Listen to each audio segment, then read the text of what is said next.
NASCAR returned to Rockingham Speedway here on Easter weekend, and I got a bit of a funny story. So last night, Thursday, April 17th, we're recording here on the 18th. I was doing an online broadcast at Bomb Squad Racing League. I had a good buddy of mine, Noah Hart, doing commentary with me, and after the race was over, he asked me if I'd ever heard of Casey Kane Friday, and I was like, no, what's Casey Kane Friday? And he sends me this video someone made. I think it came out about three or so years ago, and it's just a Casey Kane montage from all the races he won, or just little clips, and it's set to "Rollin'" by Limp Bizkit, and I thought it was the funniest thing ever.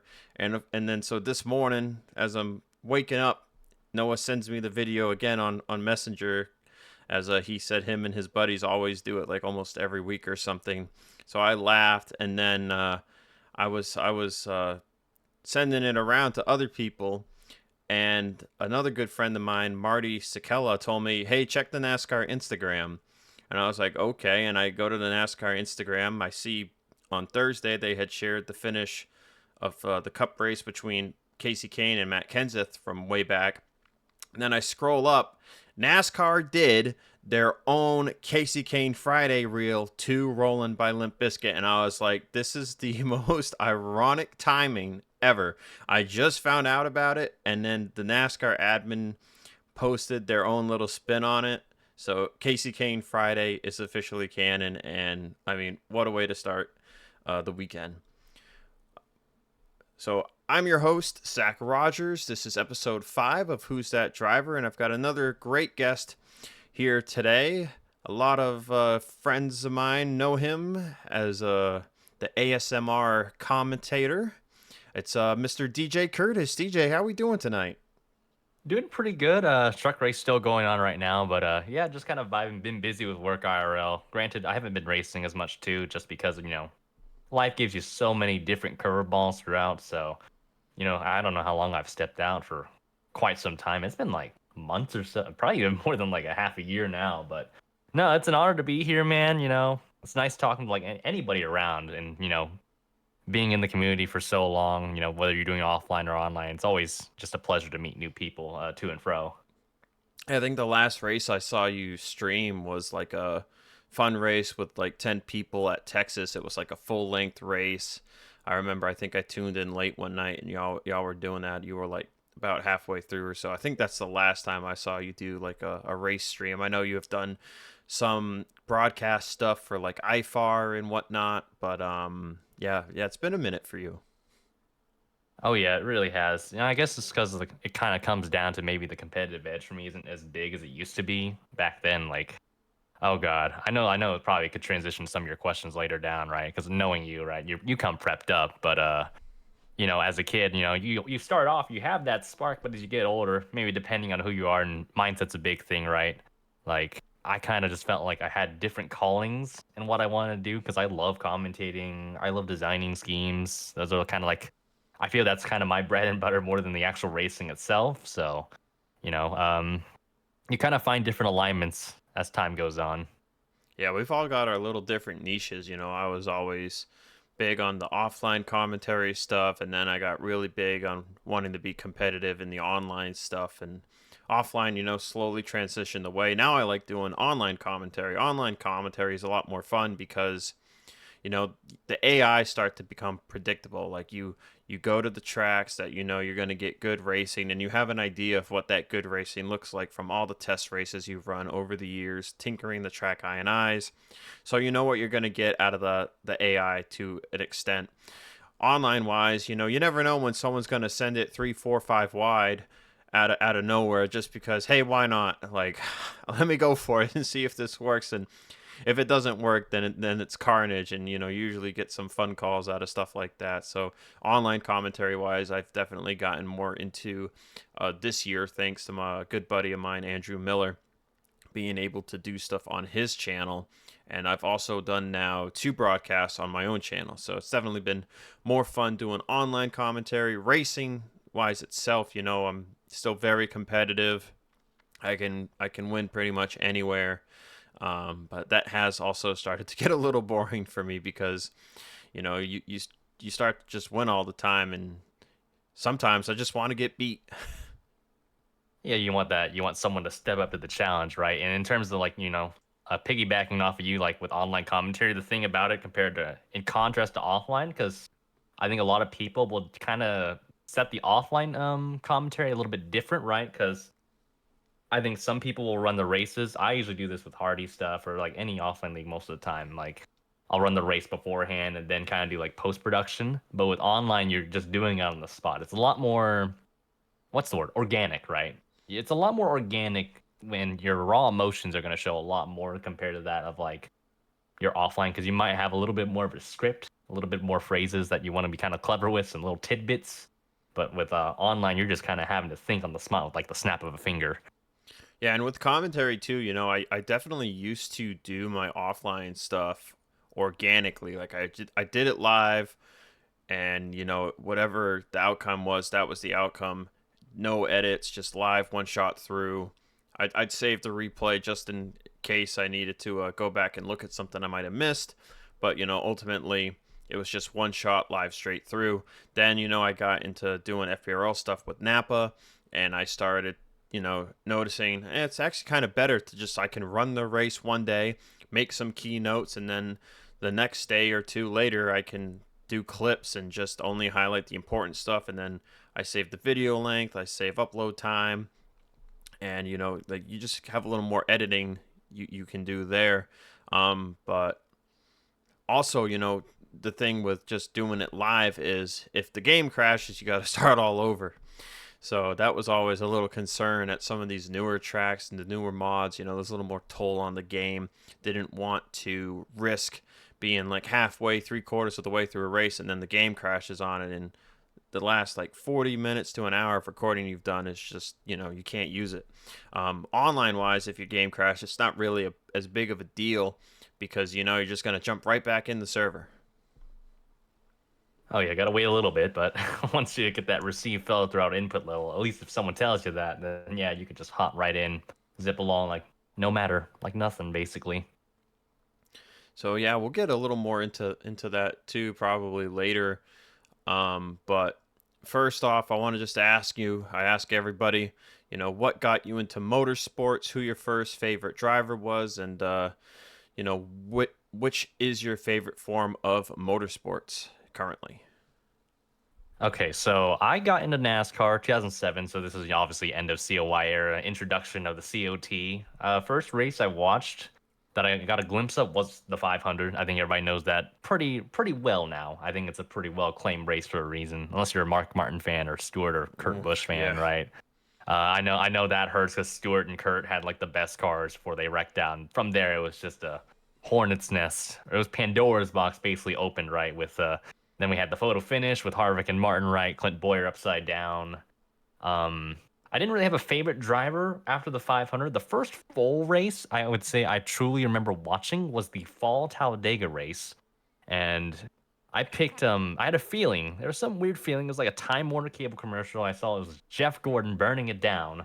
I'm like, all right, this guy might be my favorite driver. And little did I know that Jeff Gordon would later win that race. Granted, ESPN did a horrible job of covering that last lap pass just because like the camera direction for that was just awkward. The way that Gordon was getting that shove, and by the time he passed him, they already missed out on it. I was like, bro, you serious? So yeah, that was the first full race that I watched. Was then Jeff Gordon was ended up being my favorite driver until he retired. And then with him retiring in 2015, now it's more like I kind of look at the sport a little bit more in a objective stance. Granted, there's still some drivers I don't like, but I try to kind of shove that to the side just for the sake of the quality of racing, because that's kind of how I view it now.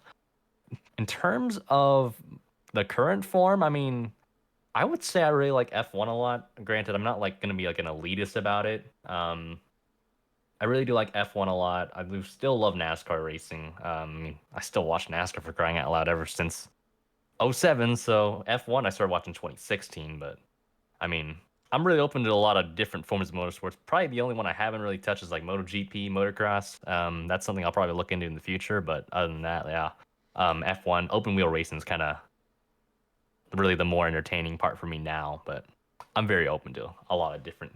As long as there's cars racing, really, that's the big thing. That matters to me. Yeah, motocross and MotoGP was a lot more accessible back when we had Speed Channel because they used to always be broadcasting motocross, supercross. MotoGP was always like early morning if they weren't broadcasting Formula One. Speed Channel was so great. I really wish we had like another like cable channel that covered motorsports full time. Like it would be so great. Um, you just don't have a channel like that anymore. I mean, they had everything. They had rally cars, like the countryside rally car racing. Yep. They had Monster Jam on like every night. Like they had the highlights and all that stuff. Like it was great for me growing up because I grew up loving everything from the second I can remember consciousness. So, um, if it had wheels on it, I was watching it. Thank you, NordVPN notification. Everyone will get to hear that, but they won't be able to see it. But I don't know. I don't care right now. Thank you. Anyway, but yeah, F1 for me, like I said, like I would see it here and there, and I never really like understood the way the lap counter worked because it worked differently than NASCAR's lap counter It was worked like at the it was like time. an inverse. It was like a Yeah, weird inverse basically where it was like let's say it's 35 laps and then like the first lap you go 34 and then it was like the inverse yeah, they of the always lap were. counter. Yeah, they would count down every lap, so I always got confused about like if I turned it on. I'm like, is there are they on lap five or is there like five to go? Like I could never really tell. But I've definitely gotten into it more in recent years, and I mean I still barely watch it as it stands, but I watch it here and there if it's on. If there's nothing else going on. Yeah, it's So still fun sport though. I didn't mean to interrupt you. My bad there. you're But yeah, good. no, I mean I think the thing what I like about F1 in terms of kind of rallying back to why I think I like F1s. Granted, yeah, the front runners you're always going to expect them to dominate. I feel that's just always kind of a norm with F1 these days. Anyway, even back then, like with Ferrari and you had the little stint with Renault, then you had the Mercedes era with Lewis, right? Then you had Red Bull yeah, before that you had Red Bull with Vettel, and then you had Lewis, and then back to Red Bull again, right? That's always bound to happen, but I think it's just the stories. I think it just also helps with the system, with the racing. I want to say the racing, but the way it's organized, despite the FIA having its like fair share of skirmishes, I think it still feels like organic racing just because how NASCAR has like changed the sport, over the years, really the introduction of stages, the playoff system, whatnot. That could be a whole different can of worms to open, but kind of like with IndyCar, F1 is like, they still have like, the start to finish. It's a championship all the way from the first race to the last race, kind of just go to old school, system where if it ain't broke, you don't fix it really. Yeah, and I wish, as much as the NASCAR playoff system has like kind of grown on me, I wish we at least still had the dominance. Like parity was fun the first year, and then like the second year and the third year, you're kind of just like at this point, you're like, well, I really wish we had people just dominate, and then only the dominators, make the final four at the end of the year. Like the Logano championship last year, like okay, like they played the system correctly. Like Penske has done that now the last 3 years with this car. Like they've had the best car on a Phoenix or the flat style tracks that are like not like your small short track like Martinsville, but like the bigger ones like Phoenix Gateway, and that's like allowed them to get in the playoffs, and then they like capitalize at the end of the playoffs, and they usually have speed at Vegas too, which is kind of funny how they just that's like the one speedway they tend to have speed at. But I it seems like so far this year we're starting to get back into that phase where Gibbs and Hendrick have been like pretty much the guys to beat the whole season so far, and Ford has been kind of nowhere except for like Blaney. Blaney's like the only one who like consistently has a great long run car at most of these tracks. So I'm curious if we're kind of even with the way the car is heading back towards maybe having a couple drivers that get a 5-win season in the same season. I'd like to see that versus a lot of these guys will never get to 40 wins otherwise, and a lot of drivers over history, they might have 2-3 championships that makes a name for themselves, but then You've got other guys like Denny, who, he doesn't have any, and he's got 56 wins. So even if Denny never wins a championship, you'll remember him just like you'd remember Mark Martin or Junior Johnson. Oh yeah, for sure. Hall of Fame career either way. If you're for Denny, even if he doesn't win a championship, he still put a lot to the sport. So All right, yeah. So with the motorsport space covered, how did you get into NASCAR racing 2003 season? I think the most common answer for those, well, I don't know if it's the most common, but for me, I think the most generic answer you could say was 24 Camp 24 got me into it, based on the crash comps. Granted, it was like a Linkin Park song. I think that wasn't what I've done, but it was probably Numb. That's what it was. And it had he always kept crashing Jeff Gordon, no damage and all that. Talladega 70s, 80s. The classic track to do blowovers and such at. And from there, I just kind of ended up into the rabbit hole. Then started doing. Yeah, I just found ways to get the game on my old Windows XP computer. It was a laptop thing. If it unplugged, that thing would turn off like instantly. Basically, it was a life.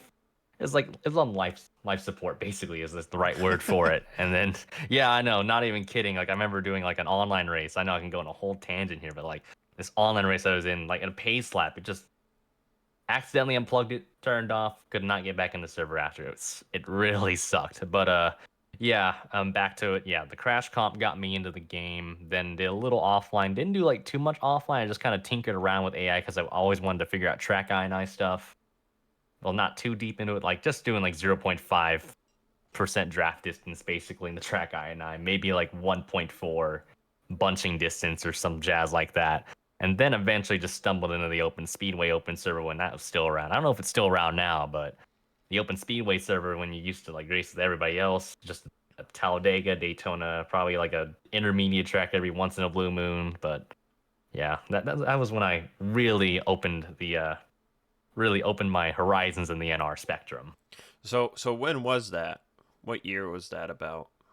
I would say it was like summer '09. I was like a wee child. I know it sounds kind of blasphemous to say that, but like my kid self was like, I got to get something NASCAR. And I had Windows XP computer. I was like, started off with the demo, then eventually found a way to download the full version of the game. And then I didn't really start doing online until like summer 2010. So it was kind of sporadic with the '09 because I just was doing other stuff. Well, as a kid, you're doing school stuff. You're just kind of messing around. You don't know any better. So um, that's kind of the same with how I started painting too, because I just randomly stumbled upon some YouTube videos about painting, and that's kind of when I started too, around the '09. Same when I started NR, I was starting painting as well. So Right on, right on. So Open Speedway, I can say I believe is still around. I don't know if they just have an open lobby loop anymore. I think they might. I feel like they might still have the loop server functioning, but I know from Alex Moe. Alex Moe's always posting like a monthly schedule of what those guys have going on. I think they have stuff going on 5 or 6 nights a week, so they're very much still around. Which is cool to see. If there's only a few leagues that can say like we've been running this game for the whole 22 years. It's kind of like a little museum spot at this point. Not to make those guys feel old or anything, but it's kind of like a museum shrine of NR 2003 leagues that have been around forever. You got Rolling Thunder Gaming, Open Speedway, Bomb Squad, Carolina Classic's been around a long time. A lot of those leagues just have stood the test of time. But so, you got into NR there around '09, 2010. Now, were you doing mostly the offline stuff, just messing around first, or, uh, how did you get like further into the community? Was it the online Open Speedway loop? yeah, I would say it's the online open speed loop that really started getting the gears grinding basically, where yeah, once I got there, I really want to do more online stuff. Then I met some people, I met like Kyle Riley, Spencer Burns. So basically some guys that you probably have heard of. I think a lot of familiar names, right? I know Kyle Riley's doing his own thing. Spencer Burns is doing his own thing. There was this one guy. I was like, because then we just migrated over to like the Windy City server just to screw around. Basically, it wasn't anything crazy, but we just screw around doing blowovers and just crashing AI cars. Essentially, it was just like fun little racing. And I think eventually I also met. Let's see, I met this guy named Trevor Martin. He was pretty cool. That We name's had our own vaguely little familiar right there, Trevor we had our Martin. own from there. We kind of had our own little league. It was like we called it W Cole. I know there's Yep. like a W Cole later down the line. Oh, it was a When different Mason W started, Cole. it was kind of a different W Cole because then it became like we had a little league, and then it became ARL, Action Racing League, which I think they ended up being kind of tied together with Spol at some point. But I remember ARL, yeah, because it was me, Trevor, Kyle Riley. Oh, there was more. Warren Rosario. There's another guy. I haven't talked to Warren in forever, but Warren Rosario was there. He was Rock Moon 26. Oh man, now I'm having to like scratch the back here because it's just I remember driving the 25 car a lot. It was just the Joe Nemechek in-game original cup scheme for so long because I used to go under the name. So it was my Club Penguin account too, funny enough. It was GamerFan25. So I was just by obligation I drove the 25 car and yeah, from there it's just and once ARL formed, it's when I started looking in different online leagues just to, have fun, just to see if I've got shots at winning, to see if I've got pace at all. So, and it was a hustle because when you're starting on keyboard, and I didn't do this for the longest time. I had both the classic traction stability control on, right?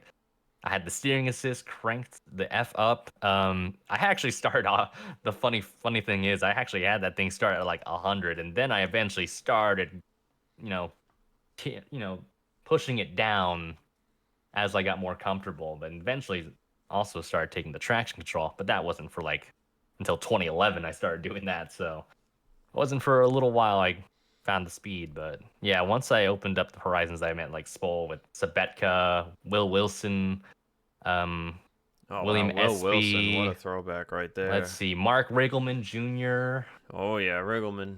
Yeah, Riggleman. I know he pops in here and there, talks to me every once in a while whenever I stream. Um, oh man, there could be I could name it all. Feld, Jonathan Feld. Hey, that's another name I remember because I met him IRL. He's a cool dude. There's a lot of cool dudes in general that I met over the when I started as a wee child, I guess, compared to now. Yeah, right. So, was your first online league race under your gamer tag, or was it under, for those that don't know, your alias here, which is DJ Kurtis? It was under the GamerFan25 tag actually. Then I changed it to Gamer, and then eventually I was like, okay, everybody's starting to put like their first and last name here. Um, I kind of have to conform to everybody else. I felt obligated to conform, and so this is gonna be a lore dump on my name, my alias, right? So Yeah, go ahead. heads up, right? Ears out, right? Hope everybody's all ears. So the first name DJ, right? Obviously, people probably think Dale Jarrett automatically. I didn't think that. I thought of from if you ever watched Total Drama Island, there's this character called DJ, and I was like, all right, that is like gonna be the first name. I don't care what anybody thinks. I think it's would be a dope first name, and I went with it. The last name Curtis. If anybody's read the Outsiders by S.E. Hinton, that is a hood classic in my opinion. As a kid, I really loved that book. I went with Curtis instead of a C. I changed the C to a K, like Kurt. Like Kurt Busch, for example, right? Just Curtis. I think everybody's got the general idea with it, and that's kind of how I rolled with it. And I still keep it to this day, obviously, because everybody knows me just by DJ now. So it's just easier that way. Unless it's like IRL friends, they just know me by my real name. But yeah, no, it's got a nice ring to it. I will say, my young kid self, my 10-year-old self, thought it was a genius name, and now my 25-year-old self still thinks it's a genius alias. Yeah, so DJ, where other people have dropped the alias, what has made you want to just keep yours versus coming out with your real name? I think it's just more just everybody just knows me by that. So I'm like, yeah, I might as well just keep it. You know what I'm saying? It's more like if everybody just knows me by this alias, I'm just gonna stay with it. Like I'm just gonna roll with it. If people ask me about my real name, I'm not gonna be like apprehensive about it. I mean, as long it's an open, I'm very open minded about it now. back then it was more like I was very paranoid with like getting detoxed or all that. My parents were Yeah. also really paranoid too. So I mean, honestly, it was probably like a Harvard strat because I think some of us probably would have been realistically canceled or something back then. The humor back then was so different compared to now. How sensitive or Oh yeah. how humor has changed these days, right? Whether it's social media or just in general. So times change for a reason. But yeah, no, it was just more like due to just the privacy reasons, if anything.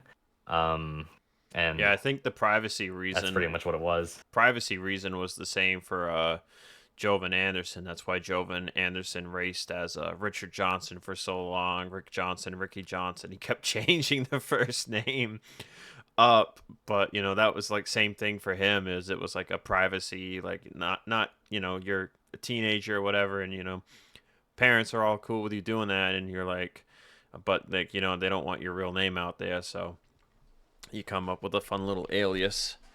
And I forget how Jovan came up with his first name, but I think the last name is pretty obvious. It was, Jimmy Johnson was his favorite driver, I believe. So I got to get Jovan on here at some point so he can tell the story himself. But I vaguely remember that I think the last name was definitely because of Jimmy Johnson. But funny enough about your last name, I work with somebody at my current job. His name's Kurt, and he started giving me a nickname. He'd call me Saccaroni. Why is And that? I don't know. He just started just out of random started calling me Saccaroni. So I was like, shit. I was like, I got to come up with something. And I was just like, what's up, Kurtis? And it was the first thing come to mind. And now that I think about it, I think the reason I thought of that was because of your alias last name. I was just like, it was so easy to just sling it right out there. Kurtis, what's up, Kurtis? Now we just say it every day. It's like our greeting. I'll be like, "What's up, Kurtis?" And he'll be like, Heck "Zacharoni." yeah. So yeah, it's a funny little thing. But so that first online league race, to circle back to that, what what did that look like? Like number, mod, track? I'm guessing maybe the number was 25 since you were still in your gamer tag at that point. But what was the mod and track? Oh, so it was original Cup, default Vegas. I don't remember Ooh, too much fun. of it because it was just so long back, but I just know Probably we a kind of nightmare had on like keyboard. chill. Oh yeah, and this is again, I didn't know any better. I didn't know how the assists worked. Didn't know how to adjust my steering stuff. It was just kind of getting my feet wet, I guess is the right word for it, right? So yeah, it was a struggle bus because I didn't know how to save tires. I didn't know whether to brake or lift or anything like that. I didn't know any better because every time I played racing games, I was playing like Need for Speed before that. Hot Pursuit 2. I didn't have the PS2 version or anything like that. I didn't have the more superior version. GameCube version Obviously. was fine. I had the GameCube version, so I had a GameCube, but going back, yeah. So going back to the first league race, right? Um, yeah, it was a struggle bus. I don't remember how many laps it was, but I mean, I finished top 5, but it was out of like probably like 7 people. It wasn't like a big car count, but I mean, it was the first of many races, to say the least. Yeah, like I said, didn't figure out how to adjust the keyboard settings until probably like ARL and SPOL, really. Right on. So, wow. So as we're recording this, the truck race has ended. I'm not sure what happened, but somehow Tyler Ankrum won. Might have saved gas to the end. It might have been It like a gas thing it looks again. like it was a gas thing because there was only 7 trucks on the lead lap. That's crazy because I remember I was watching a little bit of it before we got on here, and I was watching the end of the first stage, and he got lapped. Like his truck was bad. He won by 6.5 seconds over Jake Garcia. Yeah, that has fuel mileage Definitely written fuel. all over it. I mean, that's crazy. So what a run there though for Tyler to he was like a 22nd place truck and he got the win on fuel mileage. So looking forward to tomorrow's race. Just to put it in, I'm rooting for my boy Casey Kane. I hope he does good. Hope he gets to have a shot to win. And he also came out and said today that if he enjoys it and he feels like he's got the competitive juice, that he'll maybe run another one later in the season. So that'd be cool to see what track he would pick to do that at. But so mentioned the struggles with keyboard. Did you have anyone really to help you out on that was also a keyboard driver, or were you just kind of stuck figuring it out on your own? I was stuck figuring it out on my own. I'll be blunt with you. I don't think I knew anybody that played keyboard during that time, so I just had to do a lot of experimentation just to find the kind of the right spots. But again, it wasn't really until like the ARL Spol, so like 2011 esque, is when I started really trying to like adjust the settings because I knew I was slow. I'm like, I want to get faster. So I eventually started taking traction control off, and the improvement was there. And then I eventually started taking the steering assist downwards. I start off like 100, like I said, really bad because especially if you're like at a super speedway where the LPs, right? And you'll know this very well with LPs. You know it very well. Yank you right If you down get pit near the road. pits, yep, gets yanked right down pit road. You'll lose control. You're obviously gonna speed, maybe. I don't know, unless the speed limit's like unlimited. But jokes aside, yeah, no, it'd be a nightmare to have like the keyboard assist really hook you down to pit road. But yeah, no, really, once ARL Spol kicked in, that's when I really started tinkering around with like traction control, taking it off. Same with steering assist. I dropped it eventually down to like 70, and then the sweet spot was like 60, I think, after like a couple more years. But same thing with taking stability off. I wasn't really comfortable taking stability off at the time, but I think I took that off around like 2012 actually. So probably like a year or so later after taking traction control off, I eventually took steering stability control off, and then it felt kind of natural to me. The more you practice and the more you're figuring out the setups, because that's what the practice sessions are for. That's what quality's for. So you kind of figure out the limits. Yeah, but ABS on no matter what, right? Or Yeah, can you unless get it's away with like it if it's like gripped up? yeah, if it's gripped up, you can take it off. So like with Zach Buchanan's league and when he had IRL, IORL, excuse me. Let me slow that down. But but with like the IndyCar mod where you had DW12 or Indy Racing 1v1, whatever IndyCar mod you had, right? I could get away with taking the anti brakes off just because, like you said, the grip being the primary factor. So I could get away with braking much later at road courses, which made me luckily faster. But if it came to like Cup Physics, CTS, or GNS, I was screwed for that. So I had to take it back right back on. Yeah, funny little story quickly about the LP stuff.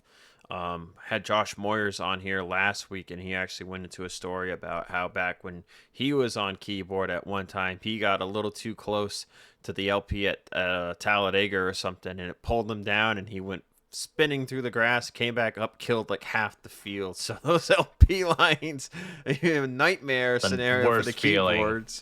keyboard drivers, because now you're just like locking it up, praying that you can just not slide right back up. I think actually a better idea, when you're spinning, and I've learned this as a wheel driver, and I've actually when I'm like screwing around in practice, sometimes I'll practice this to make sure it still works.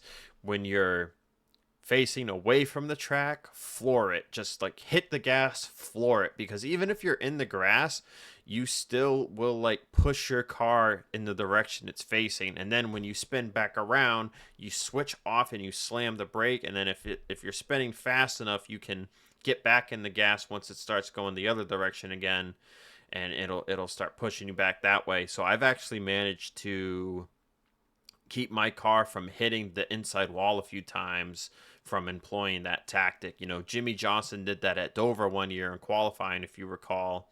I don't know if Yep. it was maybe before you watched. It was in the car It yesterday, was I oh think. 06, but I've Yeah. watched I watched the footage, and Brad had Keselowski had a similar instance in 2010 in the nationwide race. So it's like Yes. literally a mirror of what Jimmy did in '06. But yeah, I know very well what you mean. Yeah, they got loose off the wall. And that was at Dover, too, which was probably the Yep. hardest track to do it at because of how much banking they have on the straightaways. But he came off the corner, got loose, started spinning, and he employed that exact tactic. He was on the brakes while he was heading down the banking, and if when he was facing up the banking, he was gassing it up, and he did that, and he kept it off the wall by inches. And I remember the commentators were praising the hell out of him, saying like what a great job he did to not hit the wall there. So definitely works in an R to a degree. but you definitely have to employ it like near perfectly, or you're gonna hit the wall to some capacity. Oh yeah. So, so 25 you said was your number starting out, but DJ, over the years I've come to know you as the guy who runs 33. So, would you say 33 is your preferred number now, and just kind of how you started running that number a lot? Yeah, 33 is my preferred number. I'm a little bit more flexible nowadays just because I don't race as much. But if you talk to me way back when I raced a lot more, yes, 33 was my preferred number. I wasn't, funny enough, I wasn't really a big RCR fan, but it's just like something about the number like I really liked. It wasn't even before, it was before even F1 too, because you know, I was a big Max fan once I got into F1. He had 33 on it coincidentally, but I don't remember how what got me into it, wanting to take the 33. It might have been like a paint scheme that stuck out to me. I don't know. There was just some weird gut feeling you get with some things, right? Where it's like, oh, this number kind of resonates with me. And I think it's also because nobody really ran the 33 a lot. I know Nick DePalmo did. Whenever I was racing in some different leagues, let's say like VSR or something like that. Even though I rarely raced that league, but point being, you know, there'd be someone else that have it. I mean, but if nobody had it, I just was like, all right, this is a good number. I could make it probably a good paint scheme out of it when I was designing stuff. I was kind of when I was in still in that painting, when I was still getting my feet wet with painting, still trying to better my craft. I was looking at paint schemes. I'm like, that would look good with an RCR number. Just some random thought in my brain was like, oh, this looks good on a 33, and I went with that. I remember making like a. Then there was also the Wrangler scheme. Everybody knows the Dale Earnhardt scheme. That Oh one was yeah. like, oh, I kind of want to see how that looks with a 33, and then I just kind of committed through it. Before that, I think I took the 29, which I really like the Harvick numbers a lot. I I feel really like I love. vaguely remember you running 29. Yeah. Yeah, I ran the 29 before the 33. I think someone else took the 29, and then I was Goss. like, all right. Goss used to It like might have running been the Goss. 29. No, it was Jacob Kraus. Oh Jacob yeah, Kraus Jacob really loved the Kraus. Yep. 29, and I was like, okay, you took my number, I'll take the 33. Then Yeah, now I'm Will liked starting to remember running. now. Will liked running Yeah. the number two more, but he did have a time where I think he would run the 29. Yeah, he did have that stint, and now I'm starting to remember because yeah, when Jacob Kraus took 29, I was a bit mad at the time, but as I started designing more schemes, I'm like, oh, it looks the schemes that I'm making are gravitate around the 33 much better than that of the 29. Like, I felt I could go a little bit crazier with schemes on the 33 than I did than I could with the 29. There's some number styles and some numbers you just know you can kind of mess around with better than others. Yeah, I remember when I first came into the scene in 2015, I wanted to either pick the 3 or the 9, and both of those numbers were taken, so I had to go with whatever was open, and I was running all kinds of random stuff, but I was typically more of a Evernham font appreciator, so I was trying to run the 9 or the 19, even ran the 39 because that was all I could get at I think it was S Fox still at the time, which was Yeah. IMRC the last time it ran. But I'm actually thinking about trying to go back to Evernham font because Casey Kane coming back just has reminded me how much I loved that dude growing up. He was like my guy to root for, other than like Truex Jr. and both of them were great drivers that just always had the most miserable luck. And poor Casey, his health got kind of bad, and I think he talked about it on Junior's podcast like a month or two ago when he was on, that his body just like wasn't recovering after each race, and the season would drag on and he would just be winded before he even got like done with practice. Like it was just really taking a toll. But yeah, back to the whole number thing. Like you said, it's interesting to hear you say like, yeah, this number looked good on a scheme and I ran with it, and it reminds me of why I started running the 6, because I was like, I like the way this font looks. I'm gonna just start running the 6 because for whatever reason, no one really ever runs the 6. Even when I'm not running it, I don't really see anybody running the 6. The only other time I see someone have it is Tate Dorsey now.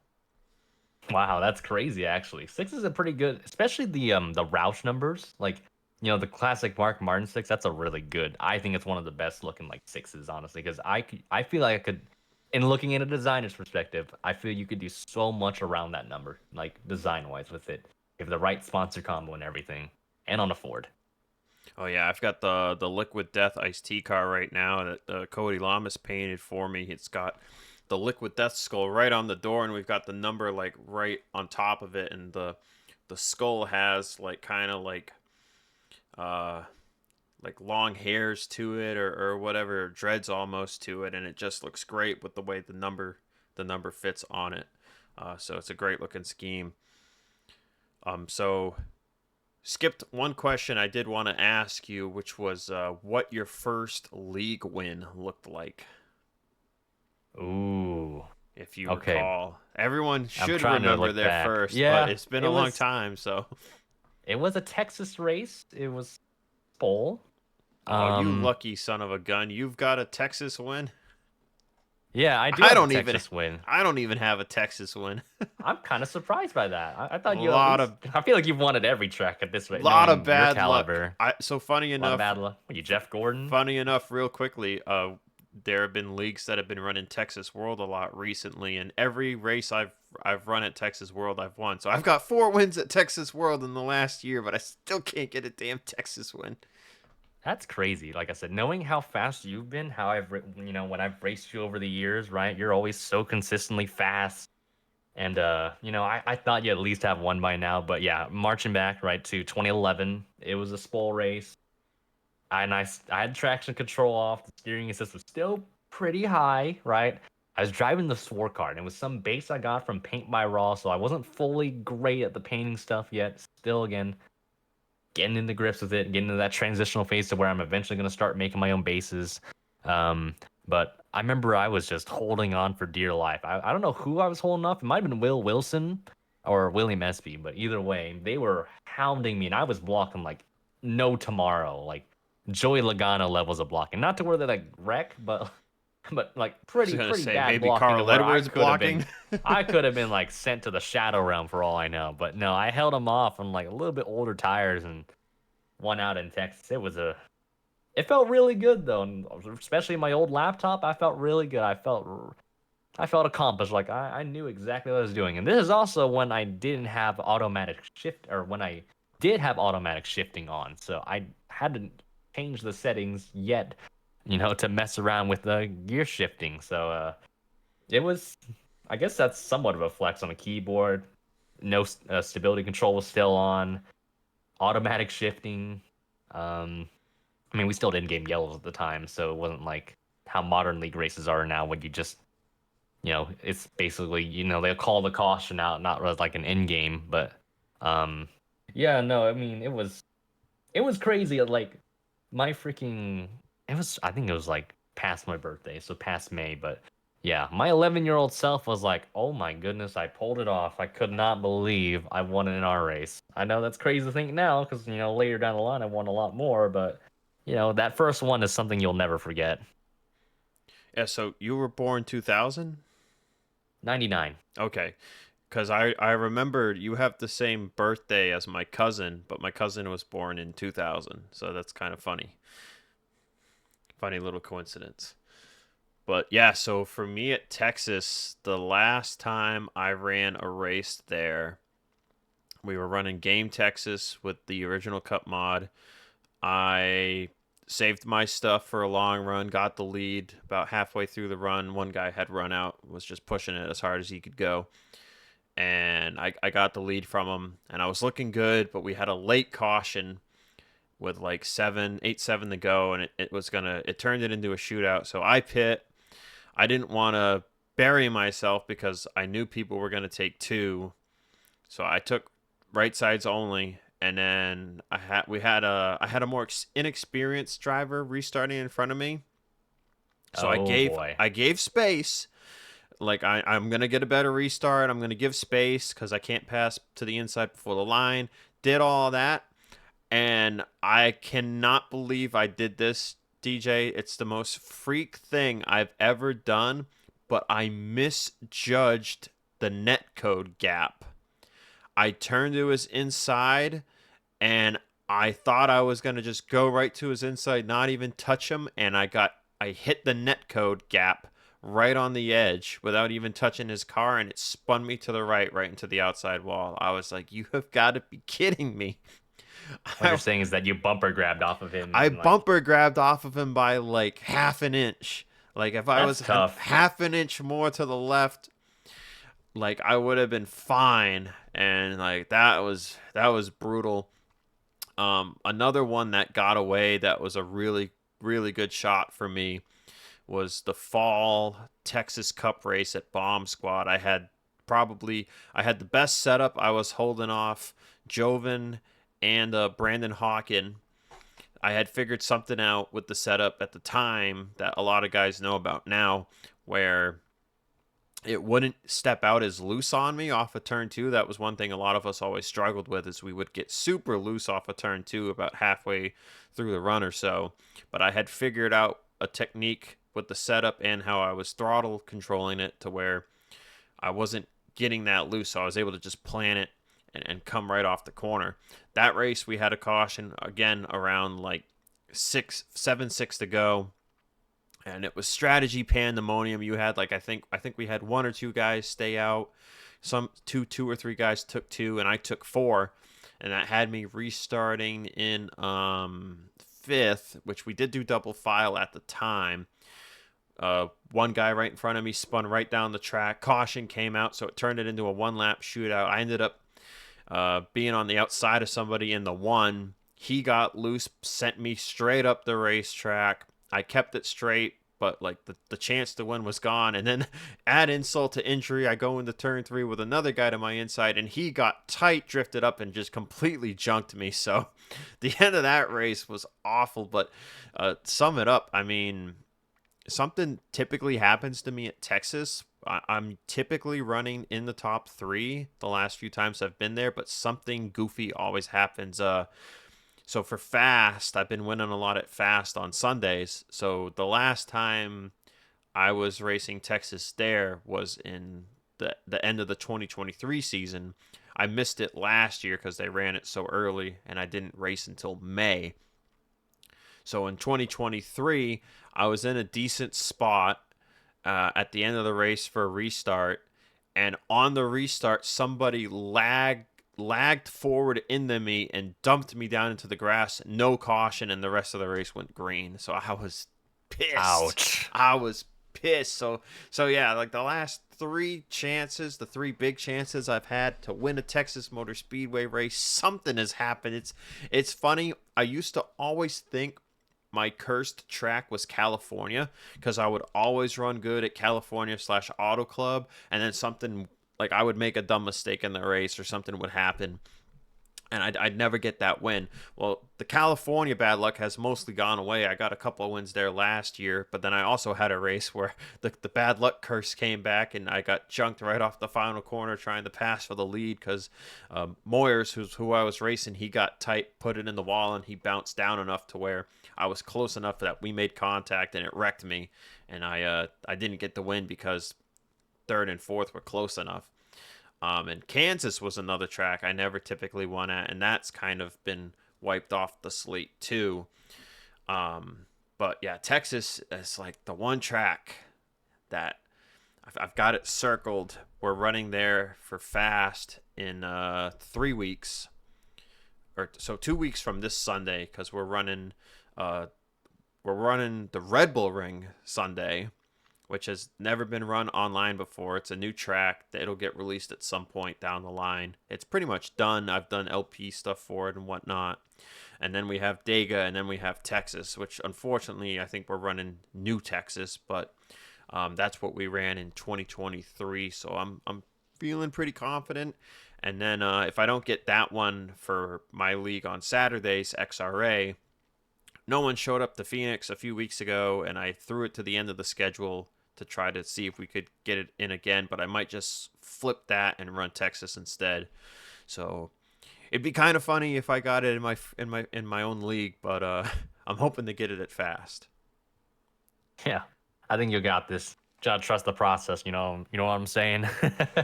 Yeah, you got a track that you ever feel like you always have something bad happen to you at? Any road course. Yeah, Honestly. any road course, That's huh? probably any road course, honestly. Well, that's just keyboard keyboard Yeah. specific, right? I mean, you just kind of It's can't pretty really. much usually it's like a keyboard specific issue, like just any road course besides probably walk. Even Watkins Glen had its fair share, but I don't really know any particular track that really struck out to me like badly. Because usually if it was a bad track, it was kind of like a once in a lifetime deal, and I kind of just shoved it to the side, right? I didn't think too hard on it, right? But a lot of the times, I think the most common struggle was probably the road courses for me. But I think that's kind of like the most predictable answer, especially coming from a guy that drove on keyboard for so long. Um, Now, and do that's you always because of like LPs and such. Obviously, that's a big thing. So right now? Do you still? I feel like the last time I saw you stream, you were on keyboard, but wasn't there a period where you had a wheel, or did I imagine that? no, you're not imagining it. I actually had a wheel before the current Logitech I have. I don't really run the wheels much either because I'm just lazy. I'll admit that it's laziness, and it's just like I don't really have time to set it up, or if I did, I just don't want to do it. I'd rather do other stuff. But in before I had a Thrustmaster wheel way back around 20, yeah, actually around like 2011 too, actually around the 2011 range. I didn't win my first race on a wheel, unfortunately. I did all right in it. I wasn't used to the settings. I don't think I calibrated right, even though I thought I did.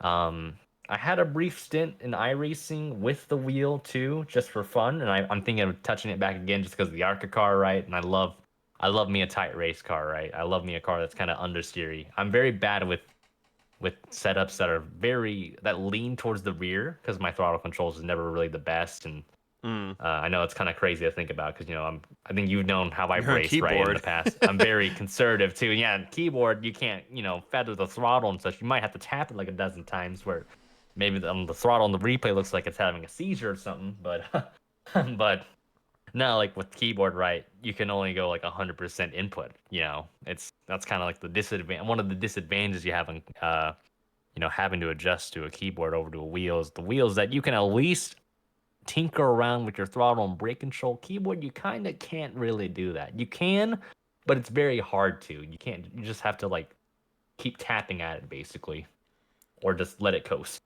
So, did you ever get any wins with a Thrustmaster wheel on NR? Not with my Thrustmaster, but in terms of iRacing races with my Logitech, I have. And that was a while back. It was like during COVID when I was just no lifing for life because it's just when you're stuck in your house, right? And I was in college. I used the free time to do iRacing, and I won a couple like B fix. I don't think I won any C fix, but I won a lot of like the B fix races and some road courses here and there, just like lower tier. It wasn't anything crazy. Okay, yeah. So you're still keyboard warrior, as we all used to always say. Uh, though you're not really racing as much right now. So Cody, it's funny though hearing you say, you're just kind of lazy.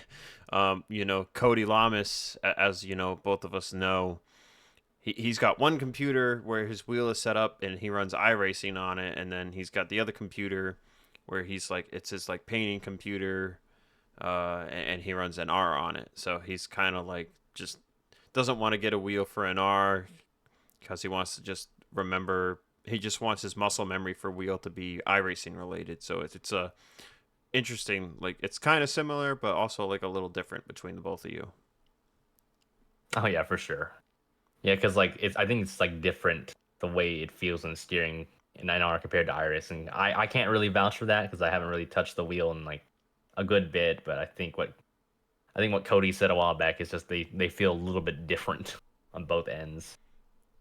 Now, so for keyboard, what is your key setup? Because Cody told me his. I forget what he said. It was mostly like keypad related and stuff. But I know from some streams I've seen you use more like I think Shift or W or something like that. You've got Yeah, some I kind could of I fun could tell you little. the whole nitty gritty because All it is a right, very lay it on us. unconventional setup. Lay it on So me. okay, throttle key. This is gonna sound weird, but I got Z for my throttle key, A for my brake. I know it's kind of like counterintuitive, right? But for some reason, for me, it works. The steering to steer left is the caps lock key, left of the A key, obviously. I originally had the steering on the right side, I think, as like it wasn't. Well, now it's semicolon. Before that, I think it was probably the one next to it, like probably the left slash or right slash. I don't remember. Um, But then let's see, my clutch, I just have the period. I used to have it like near the numpad, but I changed it near like the M key, the one that's kind of near the M key. My Okay, so you're shift keys two-handed in are, this, right? yeah, I'm two-handed. Yeah. Let's see, sequential. I keep it sequential unless it's like if my gears suddenly break, I immediately change that thing to direct selection. I don't call which, but I think it's direct select I change to. But my shift up key is J. My shift down key is K. So yeah, it's a very weird and unconventional keyboard setup, but it works for me. If you're wanting assists, I figure you probably want to ask about the assists too. So Yeah, right on. my magic numbers for it that at least worked for me for the longest time. My steering assistance at 60, you still need a good amount just because you don't want to look twitchy and it looks awkward. Um, Input momentum was kind of the little secret that I figured out. It was in a W core race. It was W Cole turned to W core, basically the same league that Mason ran, Wellborn ran. Um, I figured this out. I adjusted this at a Rockingham race during a W core event, and because I was like, okay, I'm good at a short run. I need to figure out why I'm so bad at a long run. Obviously, I didn't know how tire saving worked because I just didn't know any better. I didn't think about it. I just was like, I could go full out and then basically just hot lap central essentially. I figured out like I could change the steering and throttle input. Same with the brake. I kept it around like I think the 5 to 10% mark. Now I have the steering and throttle at like a 20%. The brake sometimes I'll do it 20% depending on the track, but that's kind of like my little secrets. I keep the boost steering at low speeds there. Use any keys that's obviously checked because why else would I have the ZA key work in the first place? But yeah, my input momentum that was kind of the big thing, the little secret in terms of saving tires. It doesn't always work because obviously rear tires will be probably non-existent. That's the one con again with keyboard is that you can't really save your rears, but if it came to a setup that was really good with the fronts, that really put stress on the fronts, throttle, the input momentum was your friend because you could just not steer as much. The steering assist kind of helps a little bit in that too, but it really helps with your throttle control, your steering, your brakes as well. So like the small things like that really helped me in terms of long run pace for the longest time, especially in like SFox and like other small leagues that I run when it came down to like a tire based, like tire centric track. So how did you have your hand oriented? Because I'm just trying to visualize this here with my own keyboard. It was so C throttle, A brake, caps lock, shift, or what, however you said Yeah, it there. so yeah, okay. So I've got my second finger on my left hand on the Z key, my third, my ring finger. I don't know my anatomy of my fingers, so I apologize. My third finger, my middle finger for my A key, but the fourth one on the caps lock in my left hand. So I got three fingers on those keys. In terms of the right hand, right, I've got my second and third finger on the J and K keys respectively, and my semicolon key I usually have the fifth finger, but sometimes I just leave if I'm after at least on a restart I do that. Now the left hand position that stays the same, but in terms of after I do some shifting, I usually shift the second finger over to the semicolon. So that's kind of my nitty gritty. But a lot of the times I've kept it pretty consistent with like the left hand's the same, the right hand just changes depending on the track. But most of the time the J and K keys are pretty close together. But if I know I'm in a run, I can definitely just move the second finger over my right hand over to the steer right key if I need to. Okay, yeah. So I can see the comfortability with my left hand Hmm. using assuming second finger means middle finger because then it's middle ring pinky, and then on the right side I got a little confused because you said fifth finger, so I'm not sure if you meant the pinky or Basically, my the pinky, the pinky yeah. and the semicolon. My bad. Yeah, the pinky and Okay. the semicolon. But sometimes I'll shift the second finger, the one near the thumb, basically. That's what I should have elaborated on Oh, so over pointer. once. Yeah, the pointer finger. See, like I said, I need to know my finger So it's terminology probably for the left better. hand. But It's pointer, middle, ring, and then right hand. yeah, It's pointer, pointer on middle, pointer, and middle, then ring is like moving pinky. around, kind of. Yeah, the pointer will move around after like a restart, after like you get into a little rhythm on a restart. It's very hard to explain because it's like it's just kind of for me because like I said, I've done it for so long. It's just muscle memory, obviously. That's just how it works. But yeah, it just shifts Like you shift it after probably a lap or two. Really Yeah. after you get off into fourth gear, essentially, is when I shift my my pointer finger over to the steer right key. Yeah, I'm just trying to like see if I could do it, and my fingers are already cramping, so I think I'm gonna stick with the wheel. I don't blame you. I don't blame anybody because again, mine is so weird. It's probably the weirdest keyboard configuration anybody has seen if they've ever watched me race. So, So Cody said on episode 2 that so for the question is who was your main rival? Cody said that would be you.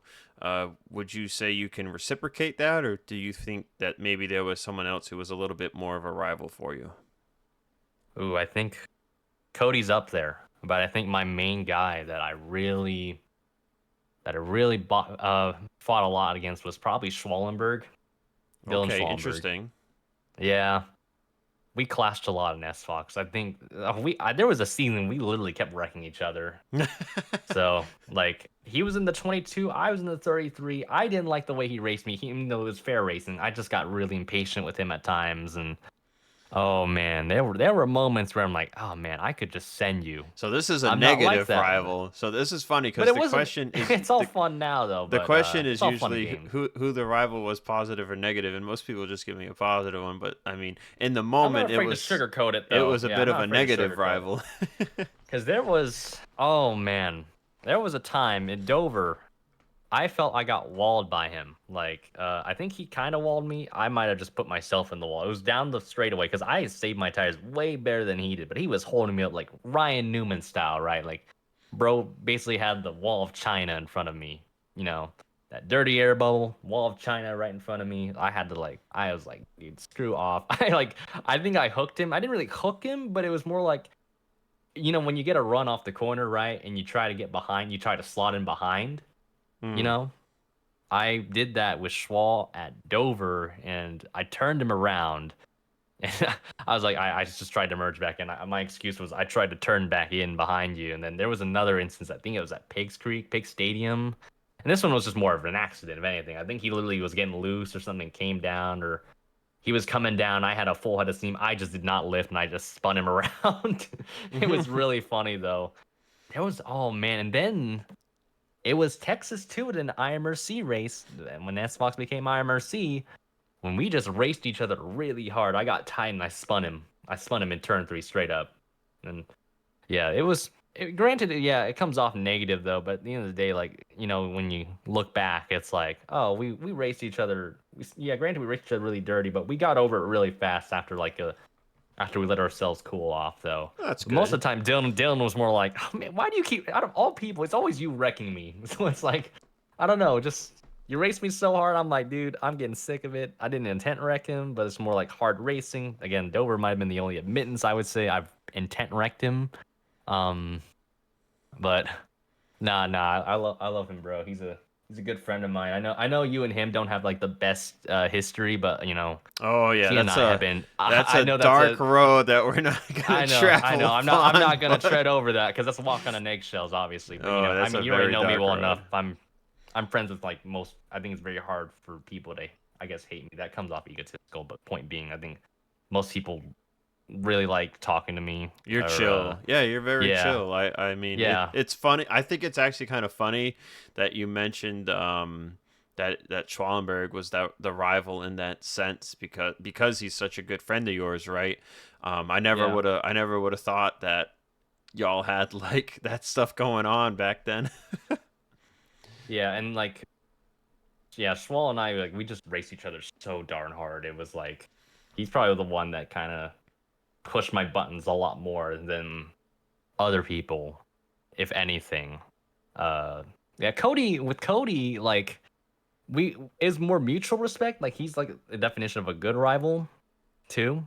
Yeah, my bad one was Schwal definitely, but my good one probably would be Cody. Because everybody else I raced, everybody else so different. Like, everybody else was just like, I viewed them the same. Cody's like, he's learning from keyboard stuff from me because I gave him tips, so he's kind of figuring it out. So I didn't really think of him as a real on rival, but it's more like, yeah, he's a good sparring partner to have. It wasn't like I viewed him any lower or anything, but it's more like there's a different aura you get from different drivers you race around, and Schwab was the one that really stuck out to me the most in my NR tenure. Granted, I know IFR, everybody's really aggressive. Modern leagues, everybody's so aggressive now, but for the times I've had fun racing, it was definitely Schwallenberg that really stuck out to me. Yeah, I mean, he would definitely be up there on my rival list too, but it would definitely be more negative.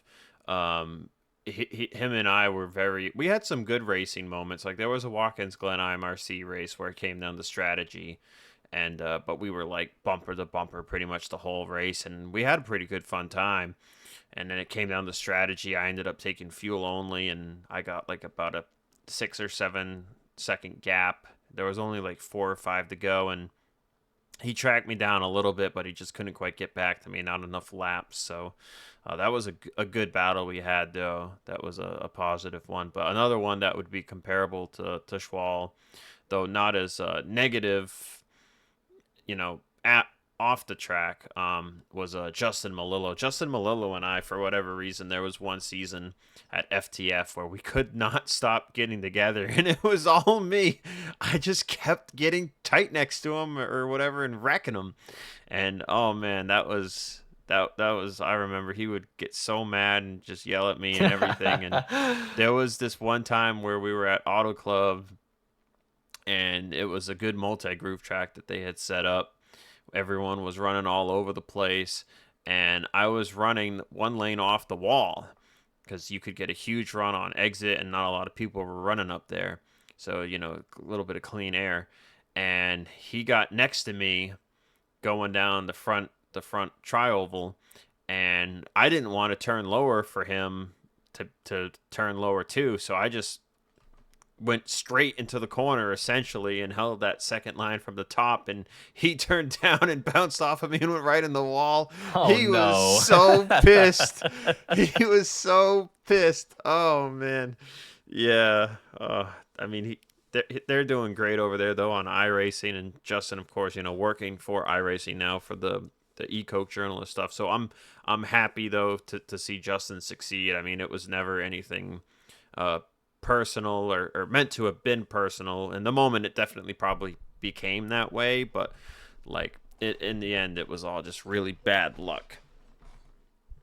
We just kept crashing into each other. Inseparable. That's why I had Cosman make a scheme, and I was like, put magnets on the rear end of this car because I have magnetism for trouble, it seems. So. You just got that dog in you, bro, for that. Or not Cosman. Seth Cole did that paint scheme. I told Seth I need magnets on the rear quarter panels. I think That's it was funny. Seth. It was Seth or Cosman, but I want to say Seth did it. But so to kind of segue off of that, what would you say the dumbest thing we've ever done on track is? Ooh. Oh man. I would say probably intent wrecking John Poole the third in an Okay. Xbox race. I rarely intent wreck people. I know I just admitted the one with Schwal, but in terms of because I'm very bad at retaliating too, because I don't usually have a reason to retaliate people. But John Poole the third really irked me. He just, it was at Indy. I had a better car. I felt like he was blocking me like crazy. Well, it felt like he was blocking me. In reality, his internet was really screwing me up, more or less. Like he net coded into me, and I almost wrecked. Like I bumper grabbed off his net code base. It was really crazy to think about. I was sick of it, and then I just sent it in turn one, turns 1 and 2, and I wrecked him. I put him in the wall. I put myself in the wall. So like I said, I'm not great at retaliating. And then later, right down the line in turn 3, he sailed me right into the skies. Classic Rafflecopter, for those that know. The classic netcode wreck that just sends you 20 million feet in the air, and our days are both done. It's really funny now, but I remember that was one of the dumbest things I did, because it's one of those things I wish I took back, because I'm like, that's not like me to really get mad like that in racing, because most of the time I'm vibing.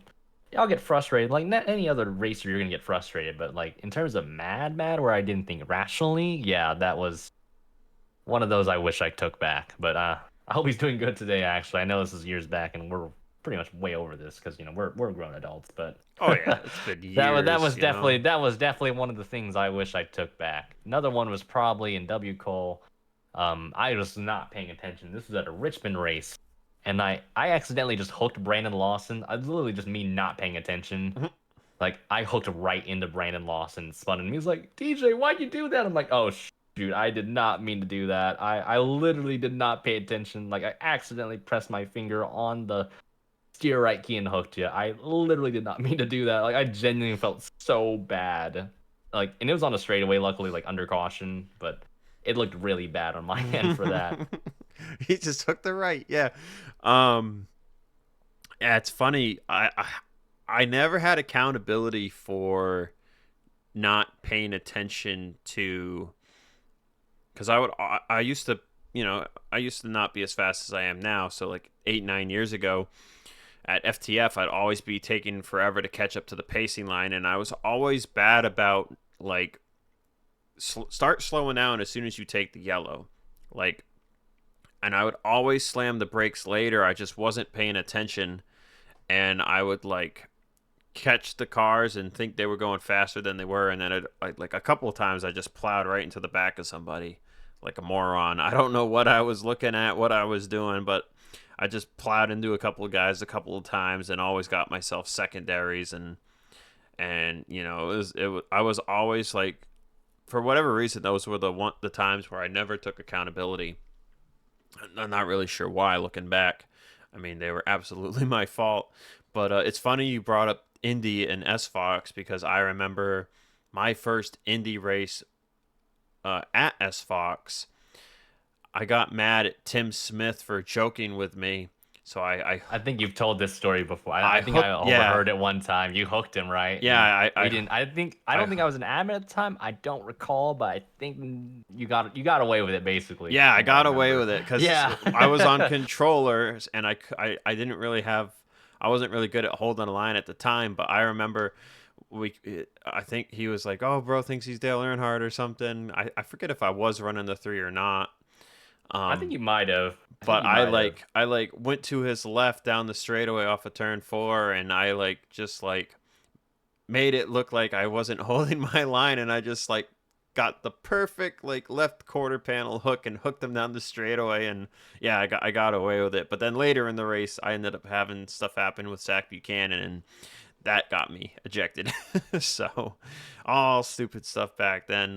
But that's stuff. You did dumb stuff and you learned from it, and then you grow and you don't do it again. So I'm happy to say, 4.5 years of not having intent wrecked anybody on the game. Now I just yell at people, so not good either. just But just I crash just out in a different manner, I just yell at basically. people now instead of dumping them.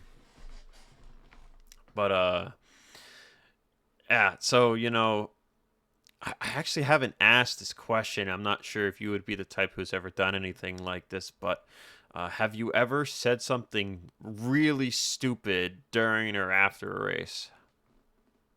Oh, well, I don't know. There's a lot of different stupid things I could have said that I have said, but I think most of the time I usually keep to myself, or if I say the funny quip, I'm very cautious on what I say, where it's not too offensive, but I don't actually specifically recall anything that I said anything stupid wise, because most of the time it's like, oh, I had a good run. It's like the very PC, like NPC-esque answer, right? Like, oh, I had a good run, I had a good car.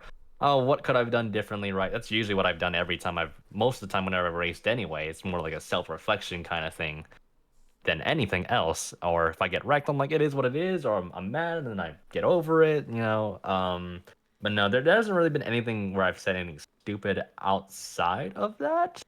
Like outside, like after the race or so. So no, I wish I could answer that, but no, I don't really have a real answer for you for that, unfortunately. Yeah, I unfortunately can't answer the question. I'm not going to, because it's just kind of really the worst one that comes to mind, and I don't really want to speak that Oh yeah, one. no, okay, I get where you're going here. It I can wasn't read the like room on that. it wasn't anything that would like cancel me or anything, but it was just like what was I even thinking when I said this after the race? Like yeah, and thankfully, it's water under the bridge between me and that person, and we have a lot better friendship now. So I'm, another reason not to even bother bringing it up because it was a real low point. But so moving on, this is a new question I recently added to the prompt that I was thinking I should probably ask this because I am a little curious what the answer would be for different people, because so far I've had all people I've raced against for many years, known a long time.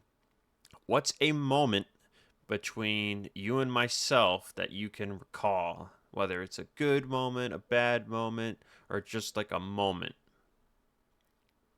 I feel like every time we've talked, we've never really had any bad things happen. I feel like because we generally, both of us usually can converse pretty good to each other. Because again, like, I mean, I got the chill vibe. That's what a lot of people tell me, right? And that's, because I'm just being myself, right? I don't really worry about what other people think too much. It's funny because it's like, um, I think the first thing I could think of was this IBOS race at Pocono when you were in the six. You were in that Harvick truck. I had the Okay. Tony Stewart painted 14 Mobile One truck that I made from basically the 2014 scheme onto a PWF CTS body. And I remember it was Pocono, and I blocked you all the way down near the grass. I don't know if you have the video of it still. It I might be don't. on your channel for all I know, because I It think you might had beef be. with Corey. Yeah, we had a Yeah, Corey and I had because beef you in had that that weird race. beef with Corey, but I blocked you all the way down. I was like, he's got to run. I got to block him, even though I didn't really need to. I just was like, I was feeling adventurous. I was living dangerously for that one, and then I think because I let you by because you just had the run. I couldn't stop it even if I tried blocking you. I was like, yeah, I don't want to wreck myself. And then I think I literally let you and Corey beef it out, and I went by, and then later Corey just like, I think you two tangled in like turn two, the fast tunnel corner basically. You Yeah, both so rubbed, the and then I zoomed past both of you because you guys just almost basically just ran well each other up he the wrecked track. me. So what Yeah, happened was is I got a run on him. I forget if it was for second or for the lead, it was but for the lead, I believe, yeah, because I I know got I a won that race. I got a run on him off of turn one, and I made a move to the inside. And I actually have the video here on my phone. This is the only video of Pocono I have. Oh, so it was a restart. Yeah. So let me see here. It Yeah, was a because restart. Pollard didn't get going. You'll see, like, I think it's like the army truck. That's Pollard. He just does not go. Like, I had to zoom past. Yeah. So everyone spread out. I'm trying my best to describe this. So everyone spread out. Somebody didn't go. It checked up somebody. You were all the way down on the checkered white and black near the pit wall, and then you moved up, then you came back down. Yeah, and you crowded me all the way down the track Yeah, towards the exactly. grass. I was able to get by everybody though, and then I was chasing after Corey. So I got a huge run on Corey. Corey didn't even have a bumper anymore, Yeah, he had no rear end. and I got a huge run on him down the whatever the heck straightaway they call this off of turn one. Looked low, wasn't anywhere close to him, but I lifted, and then I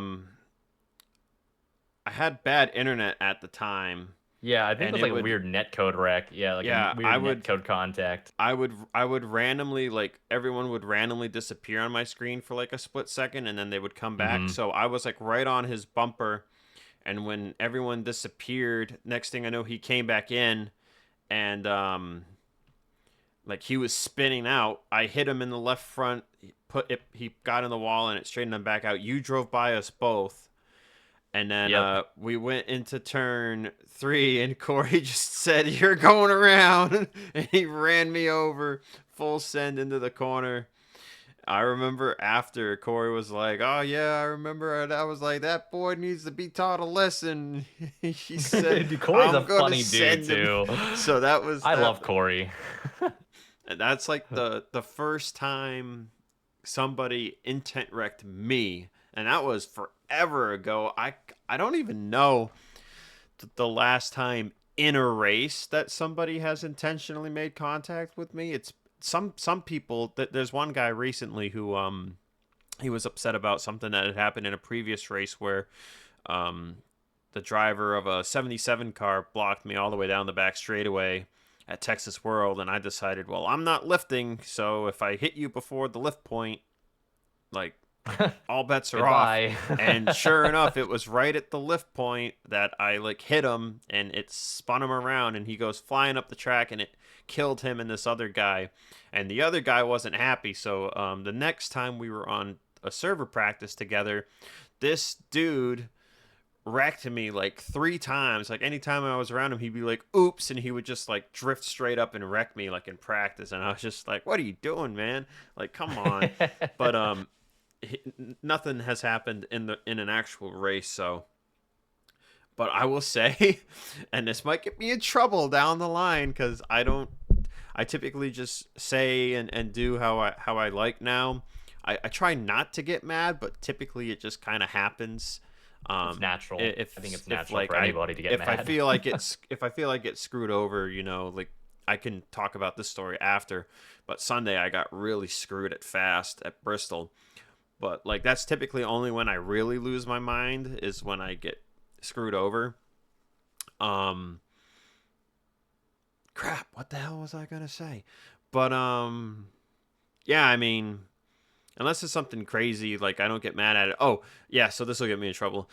If somebody screws me over and I feel, or like they intent wreck me, even if they get suspended for a race, if there was ever a scenario where it's the last race of the season and I'm not in contention, I'm gonna dump that mofo. Like if he's in contention for the win or for the championship and I'm not, I'm probably gonna Chase Oh Elliott. I'm man. gonna Denny Hamlin him like Chase Elliott did that one year at Phoenix. Phoenix? You thinking like Phoenix where he just walled him just slightly and then the tire just eventually disintegrated on the I don't know if I or could.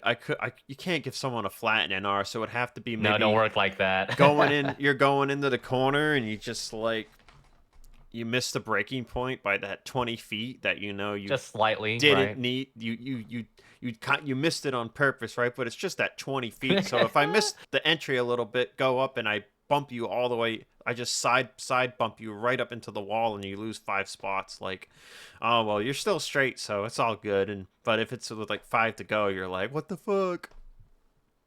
So but yeah, so Sunday to get into it, since I'm sure there are some people curious, and there is a stream out there where you can hear me go crazy. We were running Bristol. I had to start last because I won the pole at Chicagoland. Fast has this new thing where if there are consecutive races at speedways or short tracks, if you win the pole, the next race you can't qualify. So it just like lottos you or whatever. So I started Lottos you. started 10th. It was only 10 cars, so methodically made my way forward. We got a caution around lap 40. The top two were gone, and I had just gotten into third. It was Dunn and Josh. They were both gone because they started up front. I just gotten into third. I was going to be content if we had a long run. Like, yeah, I'll just hang out in third. No biggie. I already got 4 wins on the season, and I was just looking to have like a good finish because the previous 2 races, the way those races went, I didn't get top 5s in either of those. And for me at this point, if it's not a top 5, it's a little sad. Because I can pretty much contend anywhere we go, not to brag or inflate Yeah, my just a good ego. all around, good Like, all rounder. Yeah. people that know me know that I can pretty much contend anywhere. But so we got an early caution, stacked us up. I was able to get a good run and cross over Josh on a restart coming off of turn 2. So I took the lead, started leading a good bit. It was a very track position track. It's Bristol with low tire fall off. So Yep. we had wear and you would wear the right front out, but you didn't really lose a lot of grip. So anyway, first domino towards the end of the race was there was a guy who wasn't having a good time and he wanted to, I guess I found out after his dinner was getting cold, so he pulled over the park. But so now we were on in-game cautions. He didn't pull down pit road, he just pulled down on the apron because Apron. most Bristol tracks apron isn't classified as racing surface, so the caution's not going to come out. Well, this version of Bristol it is. So when he stopped, that people happened to be coming from behind him, so the caution came out, changed the whole outcome of the race. We were Wow. I don't know if we absolutely would have gone green, but we were decently spread out. I feel like we could have gone green, and I just needed to hit my marks, hold off Dunn and Josh, who were actually kind of like inching behind me. Like they were inching, I was inching away from them. And it was like right around 40, 50 to go. Changed the whole complexion of the race. I pit for 4. And then a few guys took 2 or stayed out. Moyers got really loose off a turn 2 a few laps after the next restart, and he came back up the track into turn 3, put me in the wall. I did everything I could to catch it, and then eventually I just got run over because all of us were stacked up. Was annoyed about that. Not too much, but I was annoyed about that because I was like, what? Oh, so what happened was I pit for 4, and then the next caution I pit for or no, did I really spin? Yeah, I think I spun out. So I pit for 4, and then the next yellow, I needed to fix the damage I had. I might be misremembering this a little bit, but ultimately I was going to take 2 and fix my damage because I thought it wasn't too much damage because we run moderate. They banged on it. The right sides were done, and they're banging and banging and banging, and I'm like, wow, I have this much damage? Like, that's crazy. Dang. They banged on it. They never shut it off, but they banged on it for 20 seconds. So now I'm like, oh, that's an eternity in pit road too. I'm like, well, now I'm last, so taking 2 didn't save me anything. I'm gonna go back down and take lefts. The Randall Coleman had to delay the green because they were gonna go green. I'm like, I'm not gonna catch you guys if you go green. I'm gonna be taking lefts and go a lap down. So they delayed it for me, and then I was ranting over like, man, like there's 40 to go, and now I gotta try to like best I'm gonna get back up to is 3rd. And I'm thinking about that caution that guy brought out, saying like, man, if that stupid caution didn't come out, none of this other stuff would have happened. Then my lucky goose, there was a crash in turn 3 first lap of that next restart, and I went from 7th. I should have restarted 9th, but one of the guys was confused about where the game was set on the lineup, so I got gifted a row. They wrecked in the turn 3 pretty much half the field, and I was able to throw it down onto the apron and go from 7th to 2nd. So then I'm like, oh, cool. I'm in a great spot because Dunn had either taken 2 or he hadn't pit. So we restart. I get the lead from Dunn, and then we had another yellow later around 15 to go. I'm thinking there wasn't a lot of wear on the left side, so I was like, I'm going to take 2 on the right. So I take 2 on the right, thinking other people are going to take 2 because they had done so before. Well, no one else took 2. Anytime I think people are going to take 2, they take 4, and then I'm the only one that took opposite. 2. So 2 guys stayed out, but so now, pace minus is a thing that we're able to utilize. So now, somehow, either a pace minus never got entered, and somebody hit enter late, but ultimately the lights turned off 100 feet from the restart zone. And it was enough time for the pace car was going to stay on track no matter what. It had passed the point, but it was enough time for the game to say, yeah, I can throw the green flag here. So we weren't really double filed yet. Apparently, and after I learned, the leader had already said that he was going to take the top, and I was going to have this, no offense to him, but slower driver in front of me that I knew was going to get a bad restart because I had restarted behind them once already. And Dunn was to my outside on 4 tires. But so now the green came out. I was still in 3rd gear. I went to downshift to 2nd. It didn't matter. The guy in front of me didn't go, and Dunn drove right by me. Man. And now I'm like, I know they're only worn like 5%, but when they're cold, it matters on the restart. And I'm like, I just got screwed.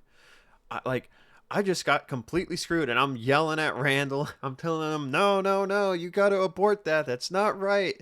That's not right. Like Toto Wolff that one year in F1. Yeah. It's not right.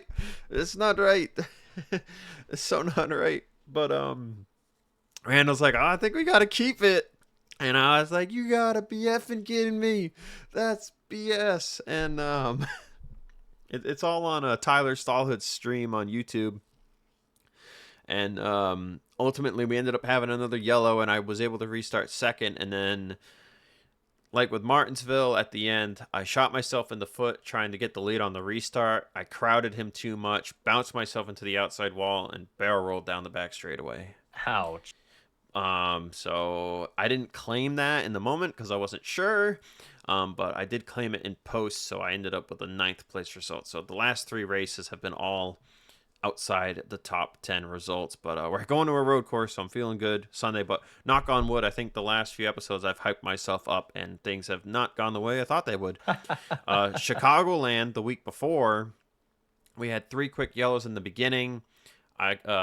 Moyers got a little tight going into one on one restart, and he sent me up the track because he didn't turn down as far as I thought. So I turned down on him there, sent up the track, fell to the back, had to move forward. But I did strategy games to try to get a playoff point for the end of stage one, and then didn't get that playoff point, but got second, so I got 9. But then everyone decided to be clean, and the race went green, so me and Dunn got screwed because we had stayed out. We ended up just having our own little battle the rest of the race for 8th. And then Martinsville the week before, I had dominated that one, got passed late by Jack Merkel. Jack was going into the corner a little higher than me, and then he would arc down sooner and carry more speed off. So him and Randall were doing that towards the end of the race, and they were able to get by me. And that was another one where I tried to crowd Jack on the exit when he was making the initial pass to try to fight him off on the high side, and I crowded too much, didn't put myself on the wall, but I got myself out of shape in 2, and that let Randall go by. And then I got by Randall later, but then I was just sending it, and then one time with 3 to go, I sent it too deep into 3, got a little out of shape, almost spun it, and right when I thought I was going to catch it, Randall got into the back of me, spun me around, and I no fear was this is going to be stupid as hell in the moment, but no fear was just stomped it in first gear and turned in front of traffic. And I got lucky. Someone drove by me right as my front bumper was coming up, and my front bumper got pulled by their door. So it helped spin me around faster. So I was able to get I think it was 7th or 8th. But yeah, so I won 4 in a row, and now the last 3 weeks have been 7th, 8th, 9th. So feast or famine. I'm hoping. I won a ton of races there last year when it didn't matter for points. I still have a pretty good points lead. But ultimately the goal is playoff points. If I can get 50 or 60 playoff points, which I'm already at 28, and we've only run 8 of 27 regular season races, so I shouldn't be too concerned. I should probably just calm down and they'll come to me naturally. But the goal is to have 50 or 60, so then I can just cruise through every round and not worry about anything but the finale. Because playoff system, yay! Playoff is so I like the playoffs as entertainment, but when you're driving on the track, the playoffs is where I'm yeah, nah. Can we not? Because I'm gonna be gone by the end of the season anyway on points. Can we just not do that? But yep. Hey, it is what it is. So to my next segment, since I kind of rambled there, which race win or championship means the most to you? I don't even know if you have ever won a championship, to be honest, with how sporadic you can tend to be in your career. But so race or championship, if I'm forgetting one. Actually, a mix of both. This is actually a combo of both. So this is kind of unique. So this was that's my SFox season 3. I don't remember the season, but I was in the final 4. It was me, Ian Dutta, Jack Merkel. I don't know who the 4th person. Well, yeah. Yeah, it was me, Ian Dutta, Jack Merkel. There was some other, I think it might have been Zach. Might have been Zach Buchanan. I don't remember the 4th person that was in it. Either that or didn't show up. This was S Fox. But yep, it was at Auto Club. That was the final race of the season. Oh, I remember. Yeah, they used to always do Auto Club. Yep, and Cosman showed up late in the season. He was always so consistently fast, no matter where he was, and he was really one of those guys that's just hard to beat on a weekly basis. But yeah, it was one of those races where all of us were kind of in a rhythm. I think Merkel got in a wreck near the midpoint, which really screwed the aerodynamics of his car. And then it was right near the end because I was trying to make moves. Richard or Joven in this case, right, was right in front of me. Cosmin was leading. Joven was in like second. Dutta was not too far behind me. I was sitting in third. Dutta was like in fourth, and we were just going like crazy. I was trying to find some moves. Dutta got by me, and I remember it was like near like the 2 to go mark. I was like, okay, I'm probably not gonna win the championship unless Dutta really screws up. So I'm kind of chilling right now, right? So I'm like, I literally even told him, I think before, I was like, unless you do something stupid, you got this. I'm like, and he's like, he didn't respond back. He's locked in, and it was like the final lap. So we both got around Joe, and eventually, and then it came down to like the final lap or so. So I made Dutta makes a move trying to get around Cosmo. I think coming into turn one, either that or they're setting it up down the backstretch. We're all kind of waiting to see who pounces first because we're all in a single file line. Kind of like Michigan races are sometimes. It's Yep. just a matter of who strikes first, or really like any plate track, a matter of who just looks the inside or the outside. I stay at the top while Cosmin and Dutta go to the bottom in 3 and 4. I actually get a little gap in between Dutta. I think Dutta wanted to stay at the top, but I was right on his quarter panel, so he really couldn't like clear himself off of me coming into the corner. So he had to kind of send it lower in the middle. And I just kind of lifted off the gas. I let both of them just sail it into turn three, just send it in like no tomorrow, and I get the run of a lifetime off of turn four. I get around Dead on the inside, and then I go for a photo finish on Cosmin on the inside as well, and Oh, I remember barely this. won. I I barely remember won because the this. game basically called it a tie because I thought Cosmin's nose was ahead of mine, so I'm like, all right, you won, Cosmin. And then no, Cosmin's like, no, you better look at the leaderboard. You won the darn thing. I was like, oh my god, I did. I didn't think I'd win that, but I was like, I passed Dutta, I got the championship. The win was just the cherry on top. So I was like, no way. It was such an insane finish. It's probably one of the If my you favorite wins of all time, if you honestly. have a screenshot of that, send that my way cuz I was trying to think of what would be a good thumbnail, and I remember seeing the photo of that finish. So if you have a photo of that somewhere, send that over. That would be a perfect thumbnail for this Yeah, I'll have to episode. look back. It's probably in the group somewhere. I don't know if the Xbox group is still there anymore in Facebook, so that's the thing. I gotta look back. But yeah, no, it was really wild though to think back, and I was like, oh my gosh, I could not believe I won that race. The championship, yeah, I once I saw Dudley go the inside, I kind of grinned a little bit, a little smugly internally. I was like, he's definitely gonna overcook the quarter, isn't he? And I was like, I'm gonna send it on the outside with the exit speed that I had, and I still can't believe I won that race to this day. It's probably my favorite win of all time. And the championship was just a plus to it, or vice versa. So it's up there. Yeah, It's my number one win. I can't picture the screenshot exactly, but I want to say I remember seeing it. I think it was camera position from the apron up towards the wall. Obviously, you guys are right there all the way on the bottom, and it was like literally like dead heat, bumper bumper. Oh yeah, Like I can kind of envision the angle. I can't exactly remember what schemes y'all were in, but I remember that now that you told the story. Uh wow, like the things you remember that you like just kind of store in the back of your brain. Like cuz there's just we've run so many races over the years. Like it's hard to remember everything like off the rip. So I've actually started I went through my wins album last year, and I made albums on my computer in my NR online picture folder, and I put like mm, memorable race wins from each year because I was like, I want to be able to, without going through the Facebook to the Facebook album, I can just go on my computer and like open these folders and be like, yeah, like what were memorable wins that I had where I had like a great battle or just like something, it was like a big win for whatever reason. And so I've started like keeping track of that actively now, like this year, so that I like don't have to go back and dig through later. Like I can kind of tell like what do I want to remember was a great fun yeah, race. exactly. So now the funnest question, in my opinion, here towards the end of the NR 2003 segment is your favorite mod, favorite track, the favorite league to race at from over the years, and your favorite physics type. And you can go in Okay, so any order, up to you. let's start first one. You said favorite mod, correct? Yes. Oh, that's for me. It's between DMR and NXS16. I know it's a very picky mod because also with Hardee's, I also I like that mod in general. It's just really nice to look at. I made some good cards in it. That's probably my favorite mod that sticks out to me. BR12 is also up there. It's like a little guilty mod of mine, a little guilty pleasure mod of mine that I really like, just because it kind of brings me back to like ARL days. Just a beer, man. I could list so many different mods. There's not really a definitive favorite. I think DMR NXS 16 is probably my favorite, just because I like painting on the body a lot and just I had good times in Rada's league, even though it's not like my favorite league to run. But I had a lot of good memories running in with that mod in general and painting on those schemes.